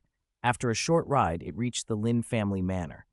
The Lin family's servants, pre-warned, made no move to stop the royal party and allowed the carriage to enter directly.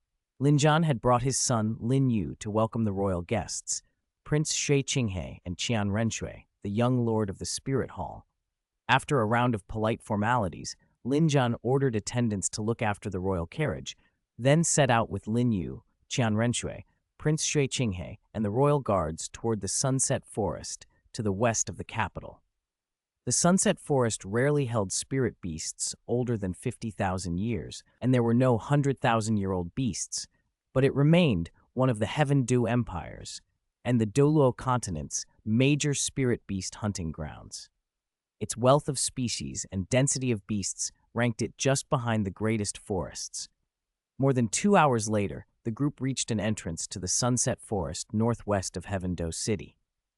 The royal guards moved into a loose combat formation around their charge with Prince Shui Qinghe in the center.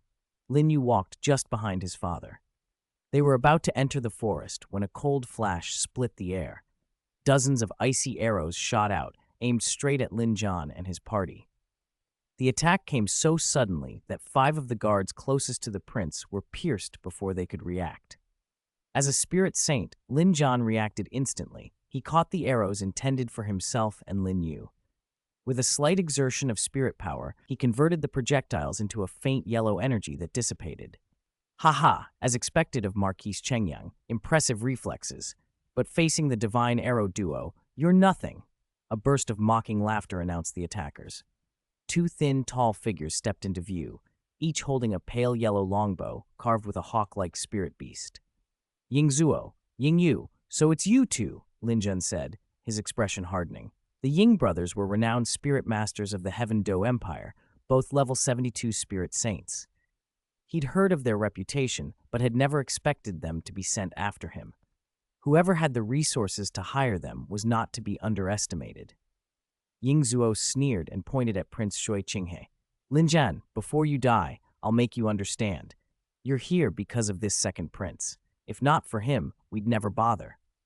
Lin Yu intended to stall to give Lin Yu and the prince time to retreat. But the situation was about to grow far more complicated.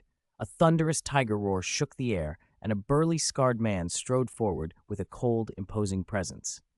His strength pressed on Lin Yu like an avalanche. Lin Yu noticed instantly that the man had heterochromia. You're from the Dai family. Lin Yu's voice tightened. Dai Yunhao, level 79 spirit saint. Greetings. With Dai Yunhao's arrival, the standoff became three-way. Lin Yu hoped for mediation, but Dai Yunhao's next words shattered that idea. Ying Yu, your master sent you to eliminate Shui Qinghe and his party. We have no quarrel over that. Ying Yu's laugh was sinister. That's right. We'll leave Lin Yu to you. Before Dai Yunhao could refuse, Ying Yu drew his bow. Arrows of condensed spirit power streaked out, and the guards beside Prince Qinghe froze in terror, trying to flee, yet their feet seemed rooted. They couldn't move or release their spirits. One by one, the arrows found them, and their life forces were snuffed out. At that moment, an old man carrying a snake lance appeared in front of Qian Renxue. Snake Lance Douluo, Serpent Dragon, had arrived to protect her. The expressions of Ying Zuo, Ying Yu, and Dai Yunhao shifted at once. As spirit saints, they couldn't grasp Serpent Dragon's real strength, and that uncertainty made them cautious. Seeing Serpent Dragon, Lin Yu suddenly understood much of what had just happened. He turned toward his son and smiled wryly. Your father will have a serious talk with you later. Lin Yu felt a chill run down his spine. This would not be easy to explain later, he thought. Serpent Dragon moved without fuss and easily subdued the three attackers. Standing respectfully beside Qian Renxue, he asked, Young Lord, how would you like me to deal with these three? Qian Renshue's voice was calm and measured. The mantis stalks the cicada, unaware of the aureole behind. Xiao Wu taught me that. Since we are the aureole, there's no reason to spare the mantis. Understanding her intent, Serpent Dragon withdrew with the captured Ying brothers and Dai Yunhao. How they would be handled was left entirely to him. With the danger past, Lin Yu immediately knelt before Qian Renxue. Lin Yu greets young lord. Qian Renxue helped him to his feet with a gentle lift of her hand. Uncle Lin, please rise. Aside from being Xiao Yu's father, you are an old member of my spirit hall. I can only mobilize limited manpower here in Heaven Do City, so I will need the assistance of people like you.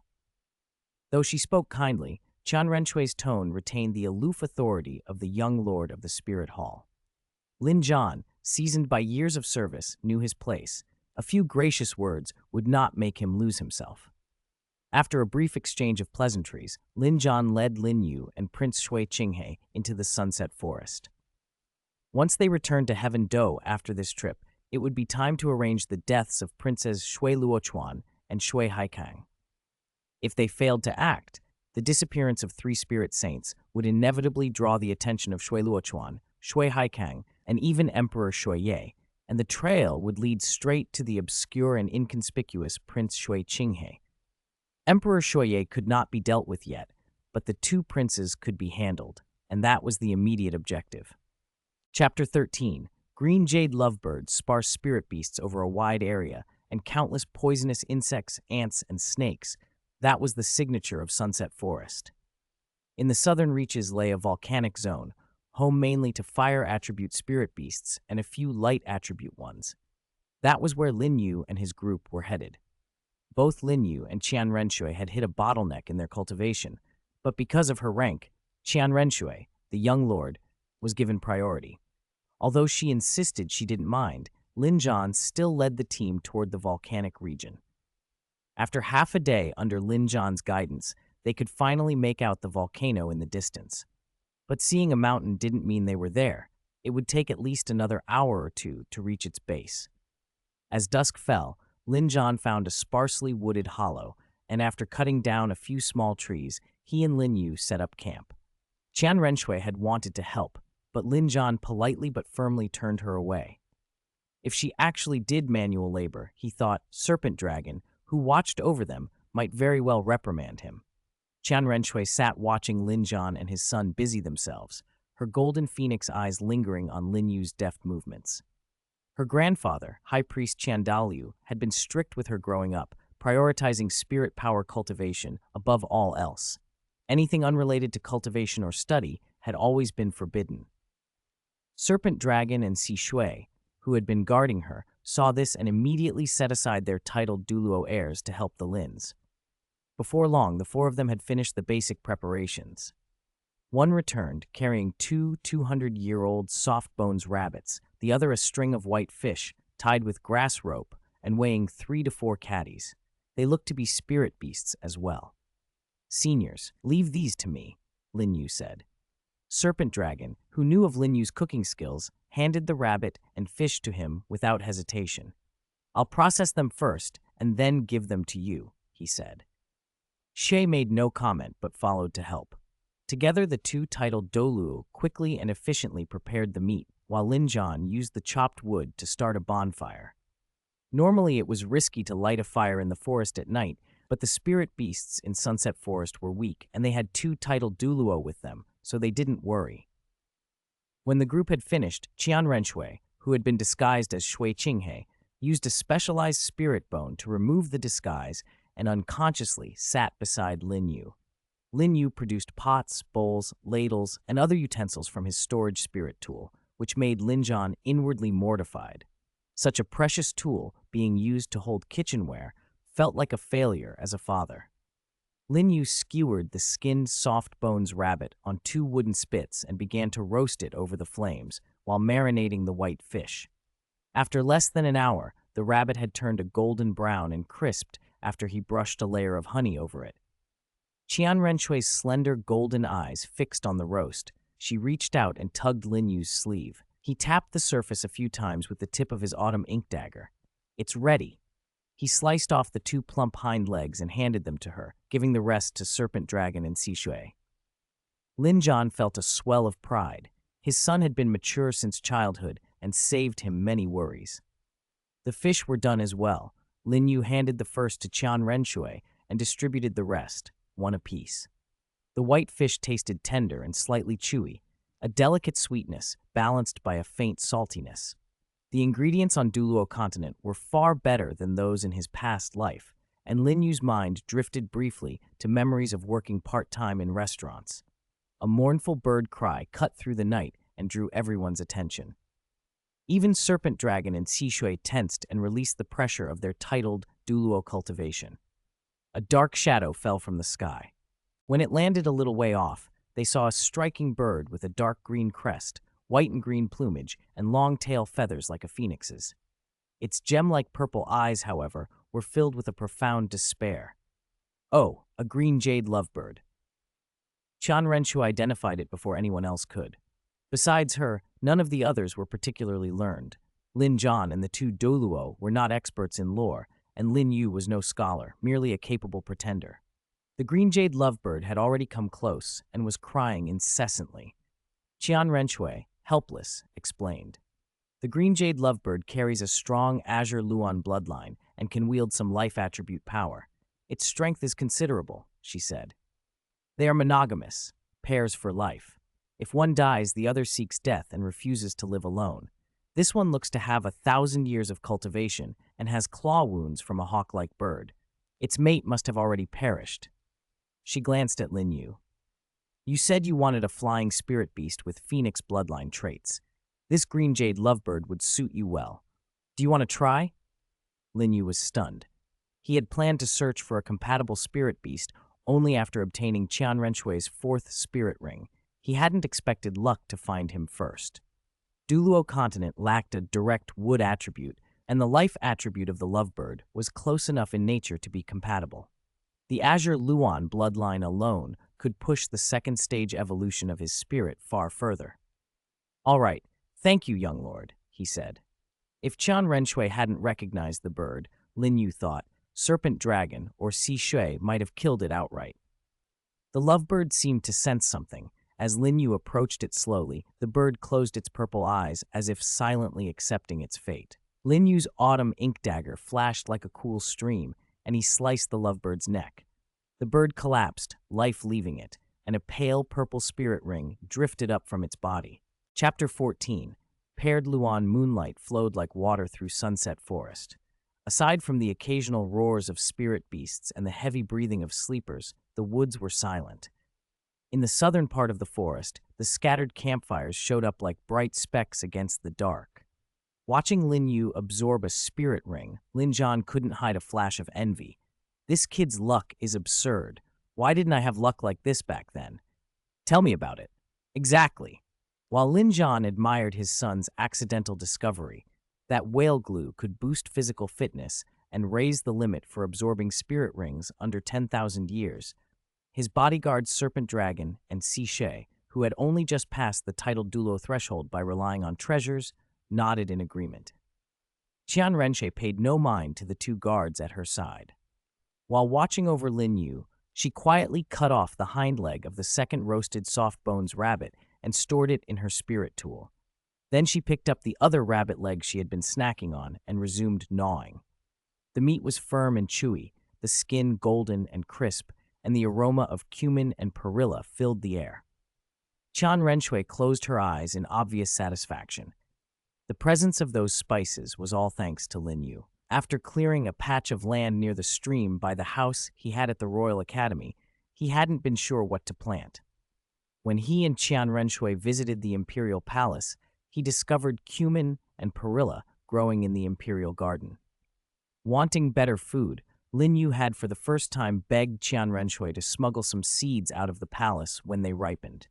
2 years later, the only things he'd planted behind his house were those two herbs. When he decided to grill some meat for himself, Qian Renxue happened to drop by, and one thing led to another. Some tastes, even for the young lord of Spirit Hall, were hard to hide. As Qian Renxue contentedly ate, Lin Yu smoothly absorbed the green jade lovebird's spirit ring. After all the whale glue he'd consumed, his physical fitness had increased over threefold. Absorbing a 1,000-odd-year spirit ring posed no real problem. The green jade lovebird had been a powerful specimen. Its cultivation reached 1,800 years, but it had already died, so the spirit ring offered no resistance. The absorption took far less time than his first ring. In half an hour, Lin Yu had finished. The instant the spirit ring melded to him, his spirit power surged. This came not only from the green jade lovebird's ring, but also from the accumulated effects of the whale glue.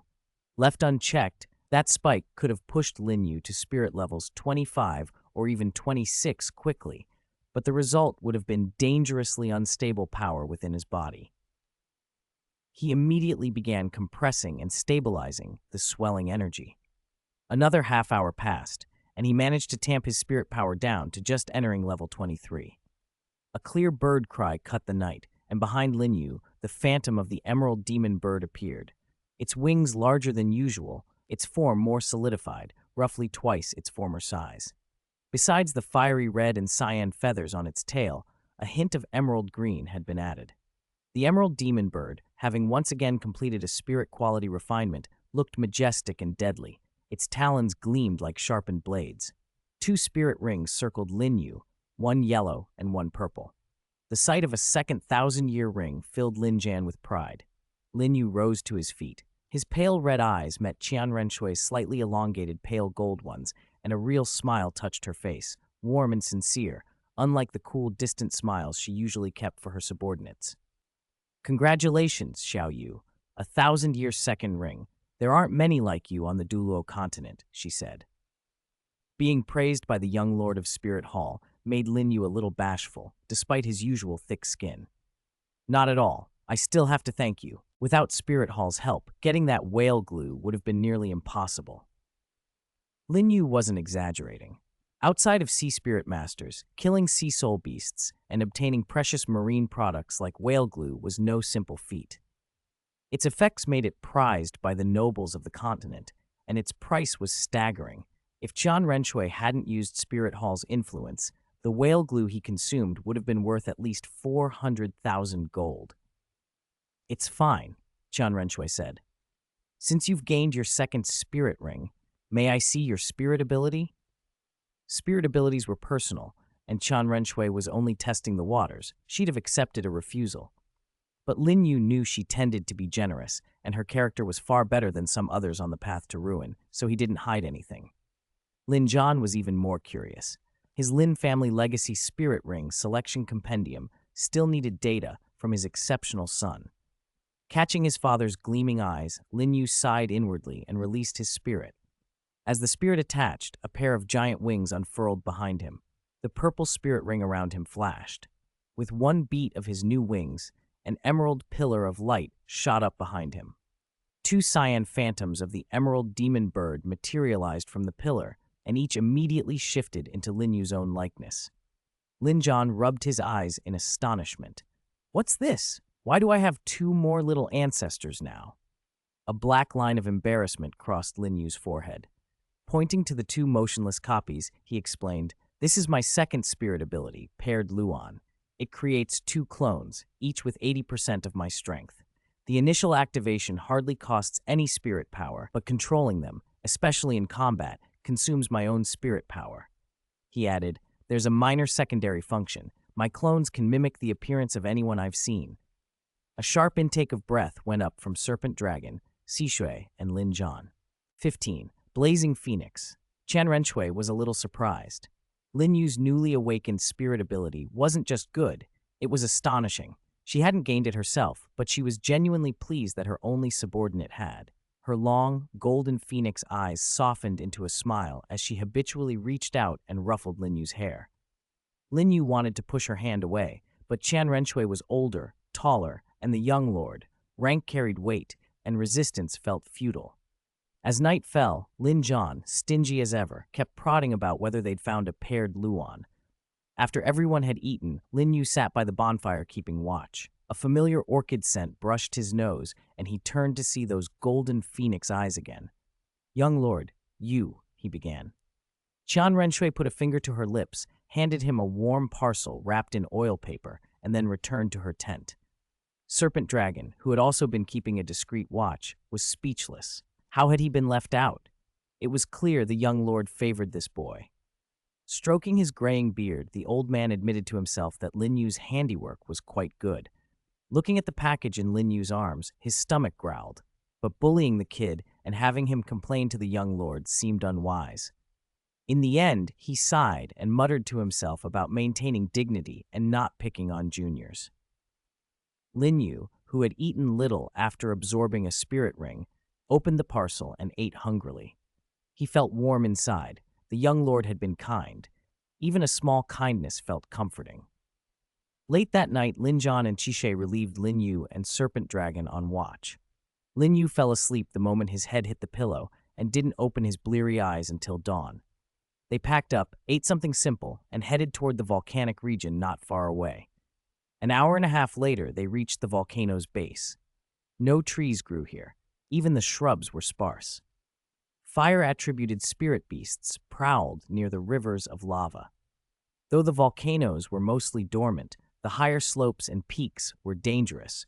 The rare high-quality spirit beasts up there would almost certainly have very high cultivation years. Qian Renxue was only looking to obtain a fourth spirit ring. It wasn't worth risking those peaks and provoking beasts with tens of thousands of years of cultivation. Even at the foothills, strong spirit beasts with several thousand years of cultivation made a living in this harsh place. As they threaded between cones and craters, they encountered many thousand-year fire or light attribute spirit beasts. Most were weak. The strongest they saw barely reached 8,000 years. For Qian Renxue, who possessed a divine rank spirit and could withstand any spirit ring below 10,000 years, these were still not ideal. They pressed on for nearly 2 hours and neared the volcanic core. Suddenly, a sharp, thunderous cry split the air from the horizon, and a huge golden shape dove toward them. "Humph, you blind lot! Take my snake lance!"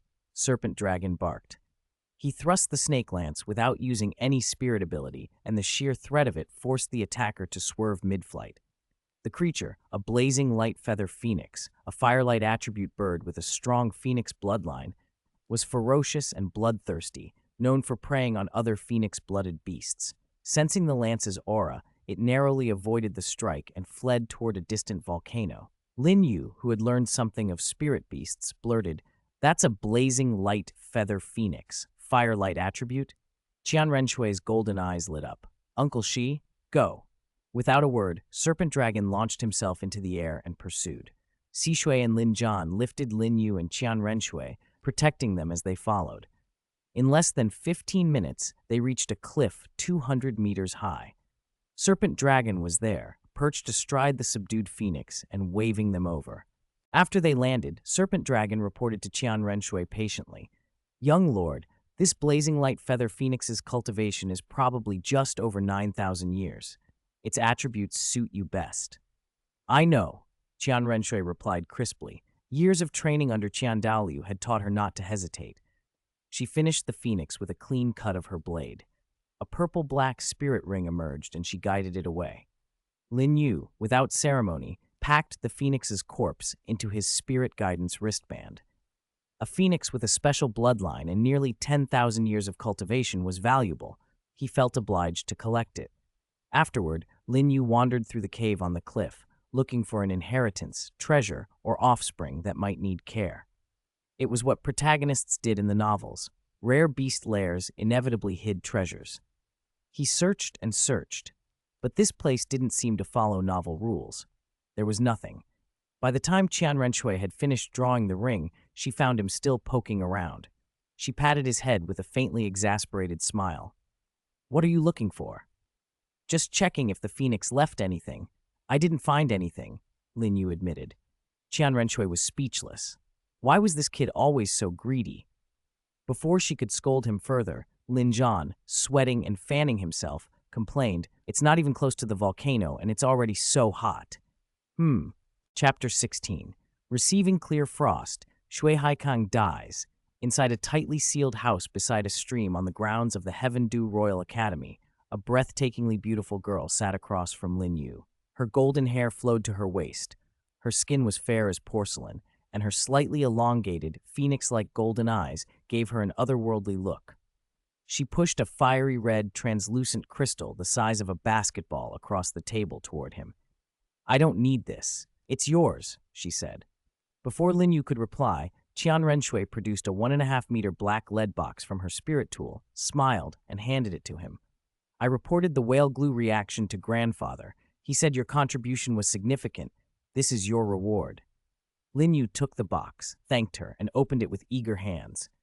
From the slit of the lead box, a cold, sharp light flashed. Inside lay a long sword of about 4 feet 2 inches. Its blade held a faint blue-green cast, like clear frost, and it seemed to resonate subtly with his spirit. "This is," Lin Yu murmured. "Little Yuer, you're lucky," Qian Renxue said, teasing. "This is grandfather's private collection, the rarest kind of external spirit bone, a weapon-type spirit bone grown from a 30,000-year-old emerald demon bird. It's more compatible with you than any other spirit bone, more than that woman's or even Tang Chen's." She explained that grandfather had originally intended to obtain a 50,000-year-plus torso or skull spirit bone for him from the spirit hall, but upon learning that his spirit was the emerald demon bird, he chose to give Lin Yu this private treasure. Qian Renxue added with a mischievous tilt of her head, "Of course, I spoke highly of you to grandfather. Aren't you going to thank me?" Lin Yu's surprise melted into sincere gratitude. He bowed deeply to Qian Renxue and said, "Thank you, young lord." Qian Renxue helped him up. "That's enough. Put it away first. Now, business. Have you prepared the other item?" Lin Yu set the spirit bone and the unidentified crystal he'd found in the blazing bright plume phoenix cave aside and casually produced a small black bottle. Once opened, the liquid inside evaporates on its own. It's colorless and odorless. Anyone who inhales it will die without even realizing how. Qian Renxue's teasing expression froze. Her slender hand, which had been hovering in the air, slowly dropped. Her breathing quickened, and for a moment she glared at him with those golden eyes. "Why are you so malicious?" she scolded. Lin Yu blinked in mock innocence. "You asked for something that could kill invisibly. I only made it to your specifications." "Don't do that again," she warned, then carefully placed the bottle into a jade box with a small huff. After saying her piece, she used the spirit bone to mask her appearance as Shui Qinghe and left in a huff. Watching her go, Lin Yu couldn't help but think of something the dean of his orphanage had told him years ago. A woman's heart can be as changeable as a needle at the bottom of the sea. No matter their age, their moods shift in an instant. He only dared keep the thought to himself. Who knew if Serpent Dragon and Si Shui, those two old sycophants, weren't hiding nearby, waiting to catch him out and report back to Qian Renxue? It was already afternoon. Lin Yu had returned that morning and had no classes, so he felt in a good mood and planned to refine the clear frost the high priest had given him. He had been a regular boy in his former life, daydreaming about being a heroic swordsman, and he still remembered getting scolded by the old dean for wrecking a neighbor's garden with a wooden stick. No matter how skilled one's martial arts, it seemed nothing replaced the humble lesson of paying for what you break. While Lin Yu began refining the clear frost, Qian Renxue handed the small jade box, the one holding the lethal bottle, to Serpent Dragon, the master of those fluid, rooftop-like movement techniques. In a blink, he was at the third prince's residence. Shui Haichang was in a foul mood. Dai Yunhao, the man who had been tailing Shui Qinghe, still hadn't returned, and recently Shui Haikang had been suppressed by Shui Luochuan at every turn. With his mother from the Star Luo imperial family, Shui Haikang was always at a disadvantage against Shui Luochuan, whose maternal relatives were nobles of the Heaven Do Empire. Court officials tended to favor Shui Luochuan. Furious and helpless, Shui Haikang wished his expelled nominal uncle Dai Yunhao would simply assassinate Shui Luochuan and solve things. His enraged temper had already driven almost all the servants from his residence. Serpent Dragon set the jade box aside and held his breath with spirit power. With his cultivation, he could do so for half an hour without problem. The bottle's contents evaporated and spread invisibly through the sealed hall. Shui Haichang, unaware and unable to detect anything, inhaled the poison. Within 15 minutes, he felt a growing discomfort, choking as his breathing failed him. His meridians seized up. He called out hysterically for help, but the staff had been sent away. The poison acted in a matter of breaths, and Shui Haikang's life force ebbed away until it was gone. Serpent Dragon closed the jade box, left as quietly as he had come, and vanished. The death of the third prince would inevitably send shockwaves through the capital. The man most likely to be blamed was Shui Luochuan. He had been clashing with Shui Haikang lately, and unless he confessed or killed himself, there would be no easy way to clear his name. Chapter 17. How could I harbor malicious intent? Swish, swish. The frosty blade bit the air. The Qingxuang sword danced like a startled swan. Fortunately, in my previous life, I pestered the old dean's senior brother to teach me. Otherwise, this would have been troublesome, Lin Yu thought as he practiced. The old dean who had raised him had been a Taoist priest from Wudong Mountain. In the chaos of the nation's downfall, he had descended the mountain to subdue demons and monsters and never returned. It wasn't until he found Lin Yu, suffering from an innate ailment, that he brought the boy back to Wudong. The old dean's junior brothers were gone by then, but Lin Yu stayed for years. Though plagued by the illness, he was a prodigy in both medicine and martial arts. As the Wudong sect leader put it, if not for his illness, he might have been able to take Wudong's helm after the old dean. It was a pity, despite years of recovery at Wudong, he never lived to his full span. He died shortly after finishing his studies and starting his career. I wonder how my dear boss is doing now, Lin Yu wondered, sheathing the Qingxuang sword and casually wiping the sweat from his brow. He didn't know all the details, but he remembered that his sect was not easy to provoke. He could only pray the business was still running. A day passed. Shui Haikang's death was finally discovered in his mansion. For the sake of stability, a Heaven Do minister who had long been in Shui Haichang's service, decided to inform Emperor Shuiye of the Heaven Do Empire only temporarily. Even though Haichang was dead, the forces under his command would need time to detach. The minister, also representing many nobles, didn't want to cause a panic. He never expected, however, that whoever had committed the crime had already spread the news through all of Heaven Do City. When Emperor Shuiye, who had always been vigorous, learned of his third son's death, he aged visibly in an instant. "What happened to Kang'er? How did he die?" he demanded. "It looks like poisoning," came the reply, "but it could have been sudden death as well." "What on earth happened?" Enraged, Shuiye flung an exquisite jade ornament at the official without a word. The man's head split and bled. Only Shui Xing, sitting calmly beside the emperor, rose and spoke cautiously to his full-blood elder brother. "Imperial brother, this is not the time for anger. We must investigate. I can invite His Excellency Lin to examine what caused Haikang's death." A flicker of relief crossed Shuiye's face. "Very well. I leave this to you, Imperial younger brother.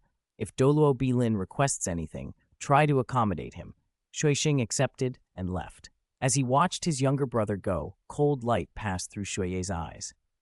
"Call Luo Chuan," he said suddenly. "He's been at odds with Haitang recently. Have him come to me immediately." Shui Luochuan's maternal family were Heaven Do nobles, which had always given him the upper hand against Shui Haikang, whose mother came from the Star Luo imperial household. Soft voices in the court had already been pushing to make Shui Luochuan crown prince. Given that, Shuiye could not understand why Luochuan would harm Haitang, yet he also remembered how strange Luochuan's health had been the past 2 years. Bitter understanding closed on his heart. "Haitang," he murmured, "your background meant the throne would be hard for you to claim. If that's the case, why did you do this?" While Shuiye brooded, Shui Luochuan, who had been at home and had heard of Haikang's death, felt a flash of excitement, then steeled himself. "I didn't do anything. Someone's framing me," he told himself. It was a simple plot, but because he and Haikang had been public rivals, it would be hard to clear his name. When the palace arrived to fetch him, he realized there was no avoiding it. Whether he fled or faced it, the outcome would be the same, so he chose to confront it. Before the dragon desk, Shuiye sat terrifyingly quiet, head bent over memorials. Shui Luochuan stood in the courtyard and waited. After a long while, the emperor stretched his stiff neck and remarked without looking up, "Luochuan is here?" "Yes, Imperial Father," Shui Luochuan replied, bracing himself. He knew his father's temper well. The next moment could erupt into fury. As expected, Shuiye flung another jade ornament from the desk. This time his aim missed. Perhaps he could not truly strike his son. Still, the throw terrified Shui Luochuan. Shuiye's voice, low and edged, cut through the silence. "Chuaner, tell me, are you and Kang'er blood brothers?"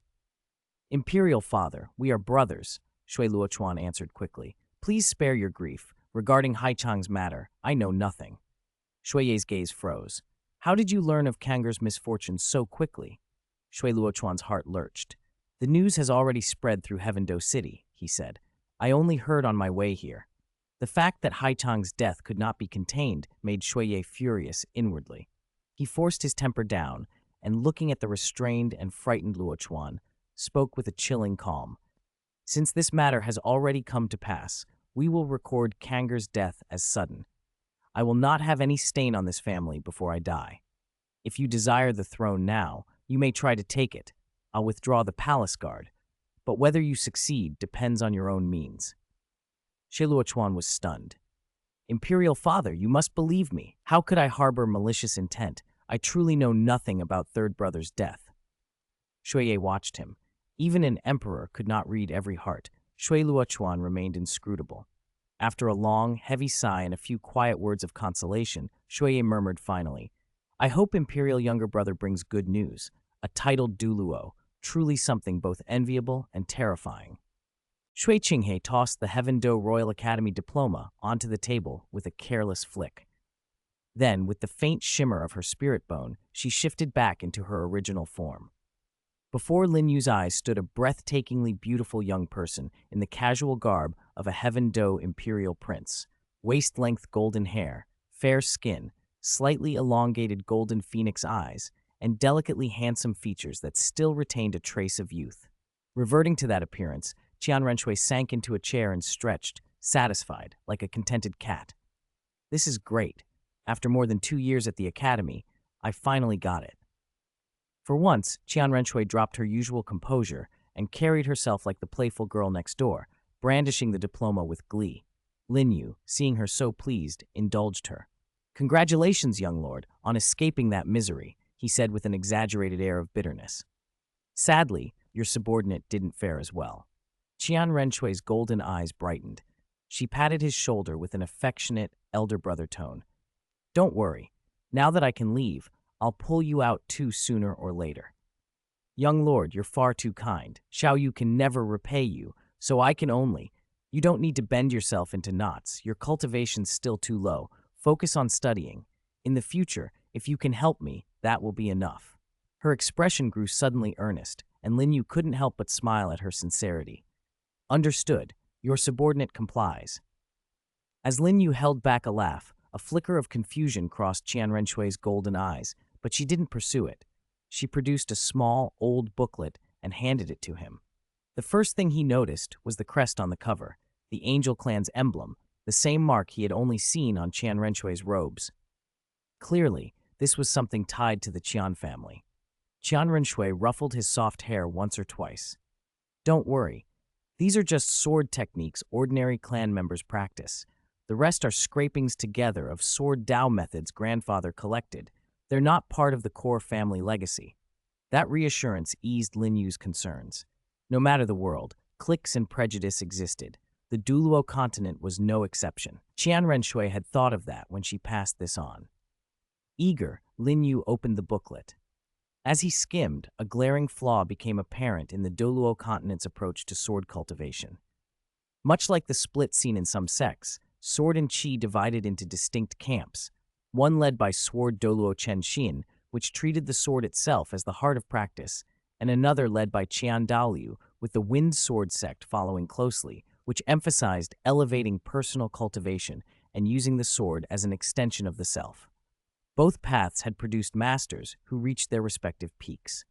The techniques in the booklet, combined with Lin Yu's Wudong Mountain heritage and his own experience, sparked a new synthesis. He began to outline clear realms of sword cultivation, from low to high: insight, sword force, sword intent, sword domain, and sword world.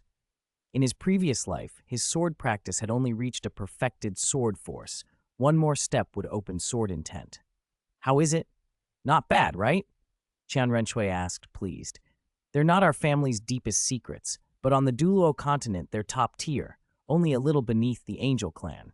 Lin Yu's mouth twitched into a slight grin. Thank you, young lord. I just wanted to know what it has been up to lately." Though the booklet's sword techniques were valuable references, Lin Yu had another concern. The sudden death of Shui Haichang had pointed straight at Shui Luochuan. Whether guilty or not, Shui Luochuan had been suppressing Shui Haichang for a long time. Now he'd become Shui Ye's target. After being bullied by Shui Ye yesterday, he'd been hiding in his mansion, terrified to show his face. Lin Yu touched the spirit tool on his wrist. It glowed and delivered a densely written page to Qian Renxue. "This is prepared for Shui Luochuan. I'll trouble you, young lord. If he keeps eating like this, he'll die an unnatural death within 3 months." Qian Renxue took the paper and read it, already knowing the general idea, but still uneasy. Grandfather always said those delicacies shouldn't be eaten lightly. There'd be side effects. But who would have thought food could actually be used as a murder weapon? "Common foods have been tamed for countless generations," Lin Yu said. "Even if there are mild contraindications, dosage matters. In normal amounts, they're harmless. But Shui Luochuan isn't ordinary. Everything he eats is a natural delicacy from spirit beast forests. There are as much medicinal ingredients as food. A high priest who's cultivated to the pinnacle might vaguely detect something, but even he wouldn't understand the specifics. Ordinary healing spirit masters in the Heavendu Empire certainly wouldn't." Qian Renxue nodded, impressed. "I really admire you for organizing all this into a system. I'll be leaving here in a few days. From then on, everything served at my meals will be recorded. You must keep a close eye on it. If anyone tries to turn me into a non-human, non-ghost like Shui Luochuan, I'll watch out. She shook her delicate, fair fist at him, then activated her spirit bone, shifting her appearance back into Shui Qinghe. With a light, satisfied step, she left Lin Yu's room. Chapter 19. The Beautiful Serpent, Lone Goose. 3 months passed quietly. Aside from the 1 month of winter vacation he spent at the Lin family, Lin Yu spent the rest of his time cultivating at Heaven Do Royal Academy. During this period, he deliberately slowed his cultivation and returned to swordsmanship he had neglected in his previous life, blending it with native sword techniques from the Douluo Continent to refine his own method. As a famed painting master once said, "Those who learn from me live, those who imitate me die." Whether in creation or cultivation, learning from others is fine, but slavishly following someone else's path is a dead end. Only by freeing oneself from strict imitation, generating new ideas, and forging one's own Tao can one walk the righteous path. All the sword techniques I used before relied on mixing speed and slowness, hardness and softness, Lin Yu thought. That suited me, but it lacked a decisive, single-strike killing move. When the Qingxuang sword had disappeared, he'd realized an important flaw. He lacked an ultimate, overwhelming technique, a trump card that could break through defenses with one strike. He wasn't anxious.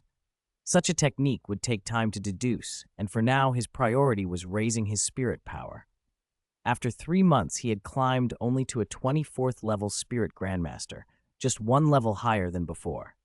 Having reawakened his old legacy, he needed to focus on spirit cultivation for the foreseeable future.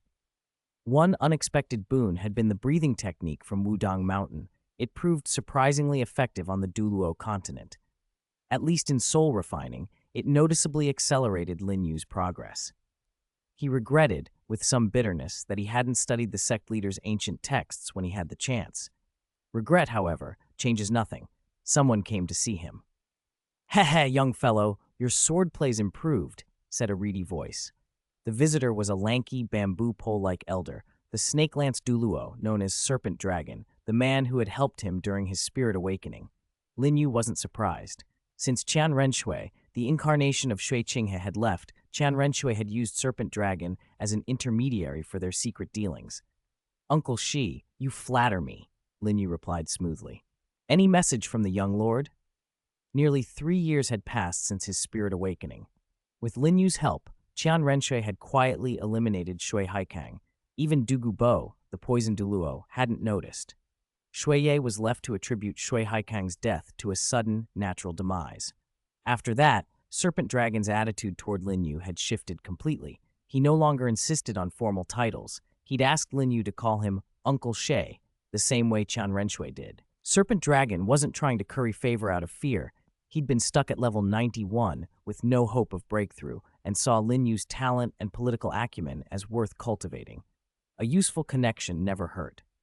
Serpent Dragon chuckled and relayed the young lord's news.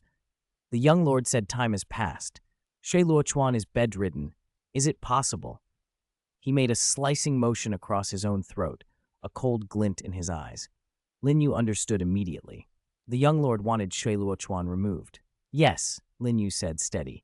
"But the same request as before, don't use poison directly. And Uncle Shi, tell the young lord this. She must not actively approach Shuiye. Let Shuiye discover her existence himself." Serpent Dragon didn't question him. He had been in Spirit Hall matters longer than most and knew the rules. He was merely a messenger, and he would not speak where he shouldn't. After Serpent Dragon left, Lin Yu washed up and prepared to go to class. "I used to envy students when I was working," he thought as he dressed. "But now I miss those days less and less." Human nature. He remained in the Heaven Tier class, taught by Qin Ming, an unremarkable fiery wolf spirit master. Lin Yu hadn't attracted the extraordinary attention he would later earn. For now, he was at most a recognized genius, but not indispensable. The classroom still had many empty seats, and the 8 great Vajras, including Lin Yu, were present. A yellow-haired youth of about 14 or 15 suddenly waved at him. "Lin Yu, over here!" Lin Yu was surprised. He went to take a seat next to him. "What's up, Parse? Why so excited? Didn't you just spend the night in the red light district?" Parse, like Lin Yu, was the son of a marquise in the Heaven Do Empire. Unlike Lin Yu, who was an only child, Parse's family legacy had persisted for generations. He was one of a dozen sons. His talent was middling, but he was diligent. His weakness was his fondness for indulgence, and more than once he dragged Lin Yu into trouble, once so far that Qian Renxue nearly beat him for it. Still, Parse had his uses. Gossip and rumor were part of his trade, and sometimes rats find the best routes. Anyway, Parse said, grinning, we have a new classmate. She's pretty, taller than you, actually. Lin Yu barely looked up, bored. Pretty? Can anyone be more beautiful than my young lord? He almost ignored Parse's words and idly flipped through a bird spirit beast illustrated guide on his desk. At that moment, Qin Ming, thin and ordinary, led a girl into the room. She had long, dark green hair, delicate features, and a proud bearing. Class, we have a new student. Welcome her. The 8 great Vajras, led by Parse, applauded enthusiastically. When Lin Yu saw her hair color and bearing, a stir went through him. He'd expected this. Hello, classmates, the girl said coolly. I'm Dugu Yan. My spirit is the Jade Phosphor Serpent. I'm an 18th level control-type spirit master. Lin Yu's eyes rippled. Dugu Yan, granddaughter of Dugu Bo, one of the titled Douluo, had arrived. Her talent was mediocre. She had no path to titled Douluo herself. That, however, didn't mean she wasn't an important piece on the board. Lin Yu quietly began to recalculate his plans. He needed this position before he reached his 4th spirit ring, but Dugu Bo's presence complicates everything. While Lin Yu was calculating possibilities, he didn't notice something odd. The direction Dugu Yan walked in after introducing herself seemed slightly off. Chapter 20, Dugu Bo, who had a past with Lin Zhan. Senior student, could you let me have this seat? Dugu Yan's soft, honeyed voice sounded at Lin Yu's ear. It was the kind of voice that could melt people. Parse was already the type to fall for it. Hearing her, Parse's moist eyes softened and he nearly dissolved on the spot. Lin Yu, watching, felt alarmed. This beautiful snake clearly had designs. All right, stay seated. Lin Yu, sitting beside Parse, barked and gave Parse a sharp slap on the shoulder. The sudden pain made Parse flinch and break his smile. Lin Yu immediately stood, packed his things, and moved to stand next to Wang Meng instead. Wang Meng, one of the other 8 great Vajras, looked confused. There were plenty of empty seats. Why had Dugu Yan wanted to sit by Parse? Then comprehension hit him. A beautiful girl had chosen to sit beside the notorious flirt Parse. Wang Meng's envy and resentment flared. The world was unfair. Dugu Yan herself was stunned for a couple of beats. She hadn't expected Lin Yu to misinterpret her intentions. From the beginning, Dugu Yan, slightly vain and fond of handsome youths, had wanted Lin Yu as her deskmate. His youthful face was attractive. Besides Lin Yu, who barely looked 9, the other boys in the class were around 14 or 15, far older than she was. She had little interest in them. Seeing Parse grinning inanely at his desk, a hint of playful annoyance flashed in her emerald eyes.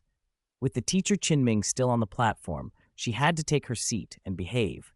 This was her first day, and she couldn't give a bad impression.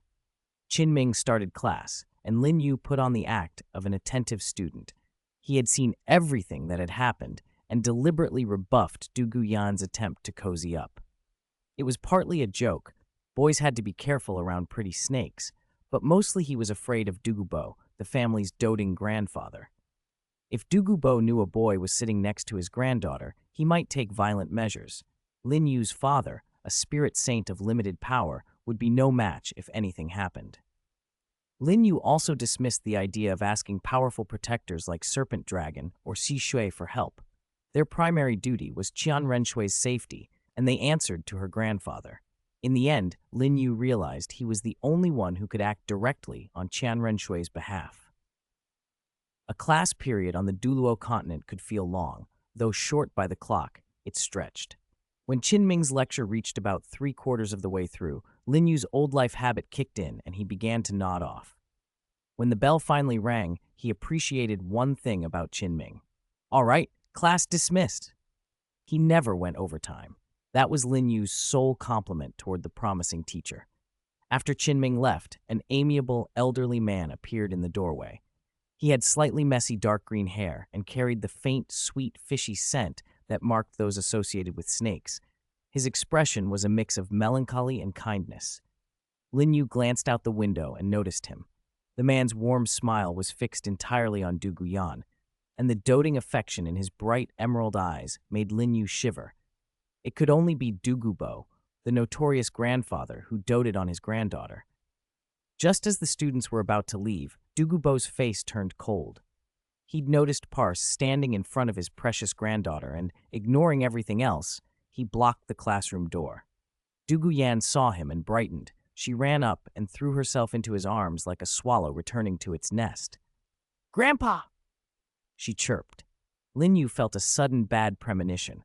Of course, Dugu Yan, whose eyes glittered with mischief, leaned close to whisper something into Dugu Bo's ear. Dugu Bo didn't call the others back or make a scene. Instead, he led Dugu Yan straight toward Lin Yu. Lin Yu wasn't particularly worried. He was barely 9, ignorant of toxins, hadn't offended Dugu Bo, and didn't consider himself a central character worth threatening. Still, he rose to greet the elder politely. "Lin Yu, son of Marquis Chengyang, greets His Excellency Beeling," he said, adopting a properly respectful tone. Dugu Bo, who had seen half a lifetime of people, detected nothing odd in the boy and took him at face value, a well-mannered young noble. It wasn't surprising that a child who looked no older than 10 would know how to show respect. In Heaven-Do City, nobles were taught not to provoke a man like Dugu Bo. A flash of recognition crossed Dugu Bo's eyes. Then he spoke with an odd mixture of surprise and familiarity. "You're the son of that brat, Lin John?" Lin Yu was taken aback. Could it be that his reckless father, busy at home compiling some Lin family legacy spirit ring selection compendium, had actually crossed paths with this remarkable old man? He feigned ignorance and asked, "Does your excellency know my father?" Dugu Bo sighed and his mood darkened slightly. "You could say we know each other. Back when he was studying, he used to follow Sheena around to mooch meals." He squinted at Lin Yu's face. "Those pale red eyes are rare. In all of Heaven-Do City, besides your father, you're the only one I've seen with them." Then, almost casually, Dugu Bo added, "When you have a chance, go tell him this. Your little brother from the Dugu family won't last much longer."